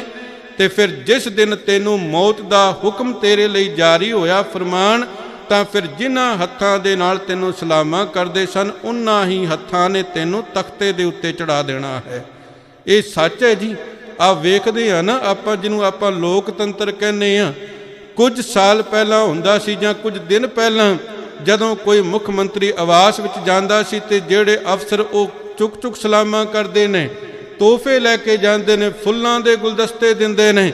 ਪਰ ਜਦੋਂ ਸਮਾਂ ਪੂਰਾ ਹੋ ਜਾਂਦਾ ਹੈ, ਤਖਤ ਬਦਲਿਆ ਜਾਂਦਾ, ਮੁੱਖ ਮੰਤਰੀ ਕੋਈ ਹੋਰ ਬਣ ਜਾਂਦਾ ਹੈ, ਫਿਰ ਉਹ ਤੋਂ ਬਾਹਰ ਧਰਨੇ ਲਾਉਣ ਜਾਂਦੇ ਨੇ, ਤੇ ਉਹੀ ਅਫਸਰ ਹੁੰਦੇ ਨੇ ਜਿਹੜੇ ਪਹਿਲਾਂ ਗੁਲਦਸਤੇ ਦਿੰਦੇ ਨੇ, ਫਿਰ ਲਾਠੀਆਂ ਮਾਰ ਮਾਰ ਤੇ ਤੱਕ ਕੇ ਗੱਡੀਆਂ ਵਿੱਚ ਪਾ ਕੇ ਤੇ ਜੇਲ੍ਹਾਂ ਅੰਦਰ ਸੁੱਟਦੇ ਨੇ। ਕਿਸ ਗੱਲ ਦਾ ਗੁਮਾਨ? ਗੁਰਦੇਵ ਫਰਮਾਨ ਲੱਗੇ, ਭਲਿਆ ਐਵੇਂ ਮਾਣ ਨਾ ਕਰੀ ਜਾ ਆਪਣੀ ਤਾਕਤ ਦਾ, ਜਿਸ ਦਿਨ ਮਾਲਕ ਦੀ ਮਰਜ਼ੀ ਹੋਈ, 1 ਮਿੰਟ ਲੱਗਣਾ ਤੇਰੀ ਸਾਰੀ ਉਸ ਤਾਕਤ ਨੂੰ ਭਸਮ ਹੋਣ ਲੱਗਿਆ। ਗੁਰਦੇਵ ਜੀ ਨੇ ਅੱਗੇ ਬਚਨ ਕੀਤਾ, ਕਿਸੈ ਨ ਬਦੈ ਆਪ ਅਹੰਕਾਰੇ, ਧਰਮ ਰਾਏ ਤਿਸ ਕਰੈ ਖੁਆਰੇ। ਗੁਰਦੇਵ ਜੀ ਫਰਮਾਉਂਦੇ ਨੇ, ਜਿਹੜਾ ਮਨੁੱਖ ਕਿਸੈ ਨ ਬਦੈ ਆਪ ਅਹੰਕਾਰੀ, ਆਪ ਦਾ ਅਰਥ ਆਪ ਹੀ ਹੰਕਾਰੀ ਬਣਿਆ ਹੋਇਆ, ਹੰਕਾਰ ਵਿੱਚ ਬੈਠਾ ਹੈ। ਕਿੰਨਾ ਕੁ ਹੰਕਾਰ ਵਿੱਚ? ਕਹਿੰਦੇ ਕਿਸੈ ਨਾ ਬਦੈ, ਕਿਸੇ ਦੀ ਪਰਵਾਹ ਹੀ ਨਹੀਂ ਕਰਦਾ। ਕੋਈ ਸਮਝਾਉਣ ਦਾ ਯਤਨ ਕੀਤਾ, ਬਾਈ ਇਹ ਗੱਲ ਗਲਤ ਹੈ, ਇਹ ਕੰਮ ਤੂੰ ਧਰਮ ਤੋਂ ਹੀਣਾ ਕਰ ਰਿਹਾ ਹੈ, ਇਹ ਤੂੰ ਅਧਰਮ ਕਰ ਰਿਹਾ ਹੈ, ਇਹ ਗੱਲ ਤੈਨੂੰ ਨਹੀਂ ਕਰਨੀ ਚਾਹੀਦੀ। ਆਖਣ ਲੱਗਦਾ, ਜਾ ਆਪਣਾ ਕੰਮ ਕਰ ਓਏ, ਇਹ ਮੇਰਾ ਕੰਮ ਹੈ, ਮੈਨੂੰ ਪਤਾ ਕਿਵੇਂ ਕਰਨਾ ਹੈ। ਕਿਸੇ ਦੀ ਸਲਾਹ ਹੀ ਨਹੀਂ ਮੰਗਦਾ, ਮੰਗਣੀ ਛੱਡੋ, ਕੋਈ ਸਮਝਾਉਣ ਦਾ ਯਤਨ ਕਰਦਾ, ਕਹਿਣ ਲੱਗਾ ਮੈਨੂੰ ਸਮਝਾ ਨਾ, ਮੈਨੂੰ ਕਿਸੇ ਦੀ ਪਰਵਾਹ ਨਹੀਂ, ਮੈਂ ਆਪਣੀ ਮਰਜ਼ੀ ਦਾ ਮਾਲਕ ਹਾਂ। ਗੁਰਦੇਵ ਫਰਮਾਨ ਲੱਗੇ, ਜਿਸ ਦਿਨ ਉਸ ਧਰਮ ਰਾਜ ਦੀ ਕਚਹਿਰੀ ਦੇ ਵਿੱਚ ਗਿਆ ਨਾ, ਜਿਸ ਤਰ੍ਹਾਂ ਤੂੰ ਅੱਜ ਕਿਸੇ ਦੀ ਨਹੀਂ ਸੁਣਦਾ ਪਿਆ, ਸੱਚ ਜਾਣ ਉਸ ਦਿਨ ਧਰਮ ਰਾਜ ਨੇ ਤੇਰੀ ਵੀ ਕੋਈ ਨਹੀਂ ਜੇ ਸੁਣਨੀ। ਜੇ ਤੂੰ ਕਿਸੇ ਦੀ ਸਲਾਹ ਦੇ ਨਾਲ ਚੱਲੇਗਾ ਤੇ ਸੱਚ ਜਾਣ ਹੋ ਸਕਦੇ ਤੇਰੇ ਨਾਲ ਕੁਝ ਰਿਆਇਤ ਹੋ ਜਾਵੇ। ਹੋ ਸਕਦਾ ਹੈ ਜਿਵੇਂ ਇੱਕ ਬਾਲਕ ਅਬੋਧ ਹੁੰਦਾ ਹੈ ਨਾ ਜੀ, ਉਹਨੂੰ ਕੋਈ ਟੀਚਰ, ਉਹਨੂੰ ਕੋਈ ਪਿਤਾ ਕਿਸੇ ਮਾਰਗ ਦੇ ਉੱਤੇ ਤੋਰ ਦੇਵੇ ਤੇ ਉਹ ਮੰਨ ਕੇ ਤੁਰ ਵੀ ਪੈਂਦਾ ਹੈ, ਤੇ ਉਹ ਮਾਰਗ ਚੰਗਾ ਨਹੀਂ, ਉਹ ਕੰਮ ਚੰਗਾ ਨਹੀਂ, ਉਹ ਕਾਨੂੰਨ ਤੋਂ ਉਲਟ ਹੈ, ਤੇ ਫਿਰ ਕਾਨੂੰਨ ਕੀ ਕਰਦਾ ਜੀ, ਉਹ ਬੱਚੇ ਨੂੰ ਸਜ਼ਾ ਦਿਆ ਉਹਨਾਂ ਭਾਗੀਦਾਰ ਨਹੀਂ ਮੰਨਦਾ, ਬਲਕਿ ਉਸ ਤੋਂ ਉਹ ਕੰਮ ਕਰਵਾਉਣ ਵਾਲਾ, ਚਾਹੇ ਉਹਦਾ ਮਾਤਾ ਪਿਤਾ ਹੈ, ਚਾਹੇ ਟੀਚਰ ਹੈ, ਚਾਹੇ ਕੋਈ ਹੋਰ ਹੈ, ਉਹਨੂੰ ਉਸ ਤੋਂ ਵੱਧ ਜਿਹੜਾ ਉਹ ਗੁਨਾਹਗਾਰ ਮੰਨਿਆ ਜਾਂਦਾ ਹੈ। ਗੁਨਾਹ ਦੀ ਸਜ਼ਾ ਉਹਨੂੰ ਮਿਲਦੀ ਹੈ ਜਿਹੜਾ ਉਸ ਬੱਚੇ ਨੂੰ ਪ੍ਰੇਰ ਕੇ ਉਸ ਗਲਤ ਕੰਮ ਵਾਲੇ ਪਾਸੇ ਲੈ ਕੇ ਜਾਂਦਾ ਹੈ। ਤੇ ਇਸੇ ਤਰ੍ਹਾਂ ਦੀ ਗੱਲ ਸਮਝ ਲਵੋ ਜੀ, ਜਿਹੜਾ ਮਨੁੱਖ ਕਿਸੇ ਦੀ ਸਲਾਹ ਲੈ ਰਿਹਾ ਹੈ ਨਾ, ਧਰਮ ਜਾਂ ਅਧਰਮ ਦੇ ਜ਼ਰੀਏ, ਸੱਚ ਜਾਣੋ ਜੇ ਕਿਸੇ ਦੀ ਸਲਾਹ ਮੰਨ ਲਿਆ ਤੇ ਮੰਦਾ ਆਪਣੇ ਵੱਲੋਂ ਧਰਮ ਕਮਾ ਰਿਹਾ ਹੈ, ਪਰ ਕਿਸੇ ਨੇ ਉਹਨੂੰ ਗੁੰਮਰਾਹ ਕਰ ਦਿੱਤਾ। ਜਿਹੜਾ ਮਨੁੱਖ ਬੰਦਾ ਆਪਣੇ ਵੱਲੋਂ ਧਰਮ ਕਮਾ ਰਿਹਾ ਪਰ ਹੈ ਉਹ ਅਸਲ ਵਿੱਚ ਅਧਰਮ, ਕਿਸੇ ਦੂਜੇ ਦੀ ਸਲਾਹ ਤੇ ਕਰ ਬੈਠਾ, ਸੱਚ ਜਾਣੋ ਉਹ ਫਿਰ ਪਰਮਾਤਮਾ ਦੀ ਦਰਗਾਹ ਦੇ ਵਿੱਚ ਆਪ ਇੰਨਾ ਦੋਸ਼ੀ ਨਹੀਂ ਹੋਵੇਗਾ। ਕਿਉਂ? ਕਿਉਂਕਿ ਉਹਦਾ ਕੀਤਾ ਹੋਇਆ ਉਹ ਗੁਨਾਹ ਜਿਹੜਾ ਹੈ ਉਹ ਅਭੋਲ ਅਵਸਥਾ ਦੇ ਵਿੱਚ ਹੈ, ਪਿੱਛੇ ਪ੍ਰੇਰਨ ਵਾਲਾ ਕੋਈ ਹੋਰ ਹੈ। ਪਰ ਜਿਹੜਾ ਬੰਦਾ ਕਹਿੰਦਾ ਮੈਂ ਸੁਣਦਾ ਹੀ ਕਿਸੇ ਦੀ ਨਹੀਂ, ਮੈਂ ਮੰਨਦਾ ਹੀ ਕਿਸੇ ਨਹੀਂ, ਪਰਵਾਹ ਹੀ ਕਿਸੇ ਦੀ ਨਹੀਂ ਆਪਾਂ ਨੂੰ, ਤੇ ਗੁਰਦੇਵ ਫਰਮਾਨ ਲੱਗੇ ਫਿਰ ਠੀਕ ਹੈ, ਪਰਮਾਤਮਾ ਦੇ ਘਰ ਵੀ ਤੇਰੀ ਪਰਵਾਹ ਕੋਈ ਨਹੀਂ ਜੇ, ਕਿਸੇ ਦੀ ਪਰਵਾਹ ਨਹੀਂ। ਮੈਂ ਬੇਨਤੀ ਕਰਦੇ ਹਾਂ, ਪਹਿਲਾਂ ਵੀ ਸ਼ਾਇਦ ਇਹ ਘਟਨਾ ਦਾ ਮੈਂ ਜ਼ਿਕਰ ਕੀਤਾ ਸੀ ਤੇ ਮੈਂ ਫਿਰ ਦੁਹਰਾਉਣਾ ਚਾਹੁੰਦਾ ਵਾਂ, ਕਿਉਂਕਿ ਇੱਥੇ ਢੁਕਦੀ ਹੈ ਉਹ ਗੱਲ ਪੂਰੀ, ਕਿ ਇੱਕ ਕਿਤੇ ਜਦੋਂ ਉੱਤਰਾਖੰਡ ਵਗੈਰਾ ਨਵੇਂ ਇਹ ਬਣੇ ਸਨ, ਉਦੋਂ ਰਾਜ ਸਟੇਟ ਨਵੀਆਂ ਬਣੀਆਂ ਸਨ, ਉਧਰ ਦਾ ਇੱਕ MP ਸੀ ਜਿਹੜਾ ਕਿ ਸਰਦਾਰ, ਉਹਦਾ ਨਾਮ ਨੂਮ ਨਹੀਂ ਪਤਾ ਮੈਨੂੰ, ਕਿਉਂਕਿ ਇੰਨਾ ਜ਼ਿਆਦਾ ਆਪਾਂ ਇਹਨਾਂ ਚੀਜ਼ਾਂ ਵਿੱਚ ਧਿਆਨ ਹੀ ਨਹੀਂ ਦਿੰਦੇ, ਕੋਈ ਹੋਵੇ। ਤੇ ਉਹ ਆਏ ਆਨੰਦ ਕਾਰਜ ਕਰਵਾਉਣ। ਉਹਦੀ ਆਪਣੀ ਉਮਰ ਤਕਰੀਬਨ 65 ਕੁ ਸਾਲਾਂ ਦੀ, ਤੇ 55 ਕੁ ਸਾਲ ਦੀ ਇੱਕ ਲੇਡੀ ਜਿਹੜੀ ਕਿ ਆਰਮੀ ਅਫਸਰ ਦੀ ਵਿਧਵਾ ਸੀ, ਤੇ ਉਹਦੇ ਨਾਲ ਵਿਆਹ ਕਰਵਾਇਆ ਜੀ ਦੂਜਾ। ਤੇ ਮੈਨੂੰ ਕਹਿਣ ਲੱਗੇ, ਆਖਣ ਲੱਗੇ ਜੀ ਲਾਵਾਂ ਨਹੀਂ ਲੈਣੀਆਂ, ਪਰਿਕਰਮਾ ਨਹੀਂ ਕਰਨੀਆਂ। ਤੇ ਮੈਂ ਕਿਹਾ ਜੀ ਮਰਿਆਦਾ ਤੇ ਇਹੀ ਇੱਕ ਪਰਿਕਰਮਾ ਹੁੰਦੀਆਂ ਨੇ, ਭਾਵੇਂ ਪਹਿਲਾ ਤੇ ਭਾਵੇਂ ਦੂਜਾ। ਹਾਂ, ਸਰੀਰਕ ਕੋਈ ਪ੍ਰੋਬਲਮ ਹੈ, ਹੈਂਡੀਕੈਪ ਜਾਂ ਕੀ, ਫਿਰ ਗੱਲ ਅਲੱਗ ਹੈ। ਕਹਿਣ ਲੱਗੇ ਨਹੀਂ ਜੀ, ਚਲੋ ਆਨੰਦ ਕਾਰਜ ਹੋਣ ਲੱਗਿਆ, ਲਾਵਾਂ ਹੋਣ ਲੱਗੀਆਂ। ਤੇ ਮੈਂ ਉਹਨੂੰ ਕਿਹਾ ਜੀ ਮਰਿਆਦਾ ਦੱਸੀ, ਇਸ ਤਰ੍ਹਾਂ ਪਰਿਕਰਮਾ ਕਰਨੀ। ਕਹਿਣ ਲੱਗੇ ਪਰਿਕਰਮਾ ਨਹੀਂ ਕਰਨੀਆਂ, ਬੈਠ ਕੇ ਲਾਵਾਂ ਕਰਾਂਗੇ ਅਸੀਂ। ਤੇ ਮੈਂ ਕਿਹਾ ਜੀ ਮਰਿਆਦਾ, ਕਹਿੰਦੇ ਉਹ ਪਾਸੇ ਜਾ ਕੇ ਬਹਿ ਜਾ। MP ਦੀ ਦੌੜ ਸੀ ਨਾ, ਹੰਕਾਰ ਸੀ। ਕਹਿਣ ਲੱਗੇ ਪਾਸੇ ਜਾ ਕੇ ਬਹਿ ਜਾ, ਸਾਨੂੰ ਨਾ ਦੱਸ। ਚਲੋ ਜੀ ਆਪਾਂ ਤੇ ਪਾਸੇ ਹੋ ਗਏ ਕਿ ਇਹ ਆਨੰਦ ਕਾਰਜ। ਪੱਲੇ ਦੀ ਰਸਮ ਵੀ ਆਪ ਹੀ ਆਪਣੀ ਘਰਵਾਲੀ ਨੂੰ ਪੱਲਾ ਫੜਾ ਦਿੱਤਾ, ਹੋ ਗਿਆ। ਤੇ ਕੁਰਸੀ ਤੇ ਬੈਠੇ ਹੋਏ ਕਹਿੰਦੇ ਜੀ ਸਰਟੀਫਿਕੇਟ ਇਸ਼ੂ ਕਰੋ। ਮੈਂ ਕਿਹਾ ਜੀ ਨਹੀਂ ਕਰ ਸਕਦੇ, ਕਿਉਂਕਿ ਆਨੰਦ ਕਾਰਜ ਹੋਇਆ ਹੀ ਨਹੀਂ, ਨਾ ਪੱਲੇ ਦੀ ਰਸਮ ਅਦਾ ਹੋਈ, ਨਾ ਲਾਵਾਂ ਹੋਈਆਂ, ਆਨੰਦ ਕਾਰਜ ਹੋਇਆ ਹੀ ਨਹੀਂ, ਕਿਵੇਂ ਕਰ ਦਈਏ ਸਰਟੀਫਿਕੇਟ। ਪਰ ਉਹਨਾਂ ਆਪਣੀ ਚਲਾਈ ਜੀ, ਚਲੋ ਦੇ ਵੀ ਦਿੱਤਾ। ਪਰ ਸਾਲ ਨਹੀਂ ਸੀ ਹੋਇਆ, ਉਹੀ ਮੀਆਂ ਬੀਬੀ ਚੰਡੀਗੜ੍ਹ ਦੇ ਵਿੱਚ ਆ ਕੇ, ਚੰਡੀਗੜ੍ਹ ਪ੍ਰੈਸ ਕਲੱਬ ਦੇ ਵਿੱਚ ਉਹਨਾਂ ਦਾ ਝਗੜਾ ਪੈ ਗਿਆ ਜਾਇਦਾਦ ਨੂੰ ਲੈ ਕਰਕੇ। ਤੇ ਉਸ ਪ੍ਰੈਸ ਦੇ ਸਾਹਮਣੇ ਦੋਵੇਂ ਮੀਆਂ ਬੀਬੀ ਥਪੇੜੋ ਥਪੇੜੀ ਹੋ ਗਏ। ਤੇ ਅਖਬਾਰ ਦੀਆਂ ਫਰੰਟ ਪੇਜਾਂ ਦੇ ਉੱਤੇ ਉਹ ਖਬਰ ਆਈ। ਤੇ ਉਹ ਅਖਬਾਰ ਚੱਕ ਕੇ ਮੈਂ ਉਸ ਮਾਲਕ ਨੂੰ, ਉਸ ਪ੍ਰਧਾਨ ਨੂੰ ਵਿਖਾਇਆ। ਮੈਂ ਕਿਹਾ ਜੀ ਇਹ ਹੈ ਜੀ ਜਿਨ੍ਹਾਂ ਦਾ ਤੁਸੀਂ ਪੱਖ ਲਿਆ ਸੀ, ਜਿਨ੍ਹਾਂ ਲਈ ਮਰਿਆਦਾ ਨੂੰ ਤੁਸੀਂ ਪਾਸੇ ਰੱਖ ਦਿੱਤਾ, ਆਹ ਨਤੀਜਾ ਜੇ ਉਹਨਾਂ ਦਾ। ਇਹ ਇੱਜ਼ਤ ਦੀ ਖੁਆਰੀ ਹੈ। ਗੁਰਦੇਵ ਫਰਮਾਨ ਲੱਗੇ, ਭਲਿਓ ਜਦੋਂ ਤੁਸੀਂ ਇਹ ਕਹੋਗੇ ਨਾ ਸਾਨੂੰ ਨਹੀਂ ਪਰਵਾਹ, ਪਾਸੇ ਹੋ ਜਾਓ, ਕਿਸੇ ਦੀ ਨਹੀਂ ਸੁਣਨੀ, ਤੇ ਸੱਚ ਜਾਣ ਫਿਰ ਧਰਮ ਰਾਜ ਐਸਾ ਖੁਆਰ ਕਰੇਗਾ ਨਾ ਕਿ ਲੋਕ ਪਰਲੋਕ ਦੇ ਵਿੱਚੋਂ ਇੱਜ਼ਤ ਜਿਹੜੀ ਹੈ ਤੁਹਾਡੇ ਕੋਲੋਂ ਸੰਭਲੀ ਨਹੀਂ ਜੀ ਜਾਣੀ। ਗੁਰਦੇਵ ਫਰਮਾਉਂਦੇ, ਇੰਨਾ ਹੰਕਾਰ ਨਾ ਕਰ ਕਿ ਆਪਣੇ ਕੰਨ ਤੋਂ ਬੰਦ ਕਰ ਲਵੇਂ ਕਿ ਮੈਨੂੰ ਕਿਸੇ ਦੀ ਸਲਾਹ ਸੁਣਨ ਦੀ ਲੋੜ ਹੀ ਕੋਈ ਨਹੀਂ। ਗੁਰਦੇਵ ਜੀ ਅੱਗੇ ਕਿਰਪਾ ਕਰਦੇ ਨੇ, ਗੁਰ ਪ੍ਰਸਾਦ ਜਾ ਕਾ ਮਿਟੈ ਅਭਿਮਾਨ, ਸੋ ਜਨ ਨਾਨਕ ਦਰਗਹਿ ਪਰਵਾਨ। ਗੁਰਦੇਵ ਫਰਮਾਉਂਦੇ, ਗੁਰੂ ਦੀ ਕਿਰਪਾ ਦੇ ਸਦਕਾ ਜਾ ਕਾ ਮਿਟੈ ਅਭਿਮਾਨ, ਜਿਹਦਾ ਹੰਕਾਰ ਖਤਮ ਹੋ ਜਾਂਦਾ ਹੈ। ਸੋ ਜਨ ਨਾਨਕ ਦਰਗਹਿ ਪਰਵਾਨ, ਹੈ ਨਾਨਕ ਉਹ ਸੇਵਕ, ਉਹ ਜਨ ਪਰਮਾਤਮਾ ਦੀ ਦਰਗਾਹ ਦੇ ਵਿੱਚ ਫਿਰ ਪਰਵਾਨ ਹੋ ਜਾਂਦਾ ਹੈ। ਸੁਖੀ ਬਸੈ ਮਸਕੀਨੀਆਂ ਆਪ ਨਿਵਾਰ ਤਲੇ। ਇੱਕ ਸਜੀ ਕਵੀ ਦੀ ਕਹੀ ਹੋਈ ਮੈਂ ਛੋਟੀ ਜੀ ਲਿਖਤ ਕਹਿ ਕੇ ਆਪ ਜੀ ਦੇ ਨਾਲ ਖਿਮਾ ਮੰਗਾ। ਉਹਨੇ ਇੱਕ ਜ਼ਿਕਰ ਕੀਤਾ, ਆਖਣ ਲੱਗਾ ਕੁਨ ਕਹਿਆ ਕੁਲ ਆਲਮ ਹੋਇਆ। ਪਰਮਾਤਮਾ ਨੇ, ਇਸਲਾਮ ਕਹਿੰਦਾ ਜਿਵੇਂ ਆਪਾਂ ਕਹਿੰਦੇ ਹਨ ਕੀਤਾ ਕਵਾਓ ਇੱਕੋ, ਕੀਤਾ ਪਸਾਓ ਇੱਕੋ ਕਵਾਓ, ਇੱਕ ਹੁਕਮ ਤੋਂ ਸਾਰਾ ਪਸਾਰਾ ਹੋ ਗਿਆ। ਉਹ ਕਹਿੰਦੇ ਜਿਹੜਾ ਉਹ ਸ਼ਬਦ ਕਿਹਾ ਨਾ, ਉਹ ਸੀ ਕੁਨ। ਕੁਨ ਸ਼ਬਦ ਕਿਹਾ ਖੁਦਾ ਨੇ ਤੇ ਸਾਰੀ ਕਾਇਨਾਤ ਬਣ ਗਈ। ਉਹ ਕਹਿੰਦੇ ਕੁਨ ਕਹਿਆ, ਜਦੋਂ ਮਾਲਕ ਨੇ ਕਿਹਾ ਕੁਨ ਤੇ ਸਾਰੀ ਕਾਇਨਾਤ ਬਣ ਗਈ। ਫਰਮਾਇਆ ਕੁਝ ਗਾਓ, ਤਾਂ ਜਿੰਨੇ ਜੀਵ ਪੈਦਾ ਹੋਏ ਉਹਨਾਂ ਨੂੰ ਖੁਦਾ ਕਹਿੰਦਾ ਹੈ, ਆਖਣ ਲੱਗੇ ਤੁਸੀਂ ਮੈਨੂੰ ਕੁਝ ਸੁਣਾਓ ਆਪਣੀ ਬੋਲੀ, ਆਪਣੀ ਆਪਣੀ ਬੋਲੀ ਅੰਦਰ ਦਿਲ ਦਾ ਹਾਲ ਸੁਣਾਓ। ਕੋਈ ਉੱਚੀ ਕੋਈ ਨੀਵੀਂ ਬੋਲੇ, ਇੱਕ ਬੱਕਰੇ ਮੈਂ ਕੀਤੀ, ਹੁਕਮ ਹੋਆ ਕਸਾਬਾਂ ਤਾਈਂ, ਇਸ ਮੈਂ ਤੇ ਛੁਰੀ ਟਿਕਾਓ। ਕਹਿਣ ਲੱਗੇ ਸਾਰੇ ਜੀਵ ਆਪਣੀ ਆਪਣੀ ਬੋਲੀ ਵਿੱਚ ਬੋਲਣ ਲੱਗ ਪਏ ਕੁਝ ਕੁਝ। ਤੇ ਜਦੋਂ ਬੱਕਰਾ ਬੋਲਿਆ ਕਹਿੰਦੇ ਮੈਂ ਬੋਲਣ ਲੱਗ ਪਾ। ਜਦੋਂ ਉਹ ਮੈਂ ਕਰਕੇ ਬੋਲਣ ਲੱਗਿਆ ਤੇ ਖੁਦਾ ਨੇ ਕਹਿੰਦੇ ਕਸਾਬਾਂ ਨੂੰ, ਕਸਾਈਆਂ ਨੂੰ ਆਖਿਆ ਮੇਰੇ ਦਰ ਤੇ ਮੈਂ ਕਰਦਾ, ਇਹਦੀ ਗਰਦਨ ਤੇ ਛੁਰੀ ਮਾਰੋ। ਆਖਣ ਲੱਗੇ ਇਹਨੂੰ ਹਲਾਲ ਕਰੋ। ਤੇ ਜਦੋਂ ਇਸ ਤਰ੍ਹਾਂ ਹੋਣ ਲੱਗਿਆ, ਆਖਣ ਲੱਗੇ ਮੈਂ ਦੀ ਤੱਕ ਗਲਾ ਕਟਿੰਦਾ, ਇੱਕ ਜਿੰਦ ਨਿਮਾਣੀ ਭੋਲੀ, ਡਰ ਗਈ ਖੋਫ ਇਲਾਹੀ ਕੋਲੋਂ, ਮੈਂ ਨਾ ਬੋਲੀ। ਜਦੋਂ ਉਹਨੇ ਇਹ ਦੇਖਿਆ ਕਿ ਮੈਂ ਕਰਨ ਵਾਲੇ ਦੀ ਗਰਦਨ ਕੱਟੀ ਗਈ, ਕਹਿਣ ਲੱਗੇ ਉਹ ਆਖਣ ਲੱਗੀ ਮੈਂ ਨਾ। ਉਹਨੇ ਉਲਟ ਕਹਿਣਾ ਸ਼ੁਰੂ ਕਰ ਦਿੱਤਾ। ਆਖਣ ਲੱਗੇ ਉਸ ਵੇਲੇ ਖੁਦਾ ਫਿਰ ਉਸ ਮੈਨਾ ਦੇ ਉੱਤੇ ਇੰਨਾ ਕੁ ਪ੍ਰਸੰਨ ਹੋ ਗਿਆ। ਆਖਣ ਲੱਗੇ ਫਿਰ ਉਸ ਹੁਕਮ ਹੋਇਆ ਮੈਨਾ ਦੇ, ਤਾਹੀਂ ਬਾਦਸ਼ਾਹਾਂ ਹੱਥ ਖੇਲੋ। ਕਹਿਣ ਲੱਗੇ ਮੈਨਾ ਨੂੰ ਖੁਦਾ ਨੇ ਇਹ ਵਰ ਦੇ ਦਿੱਤਾ ਜੀ ਕਹਿਣ ਲੱਗੇ ਤੇਰੀ ਸੰਭਾਲ ਬਾਦਸ਼ਾਹ ਲੋਕ ਕਰਿਆ ਕਰਨਗੇ। ਭਾਵ ਧਨਾਢ ਲੋਕ ਉਹ ਤੈਨੂੰ ਪਿਆਰ ਕਰਨਗੇ, ਤੇਰੀ ਸੰਭਾਲ ਕਰਨਗੇ, ਤੈਨੂੰ ਵਰ ਦਿੱਤਾ ਤੇ ਦਰਗਾਹ ਮਾਣ ਨਿਮਾਣਾ ਪਾਵੇ। ਸੰਤਾਂ ਇਹ ਗੱਲ ਖੋਲੀ।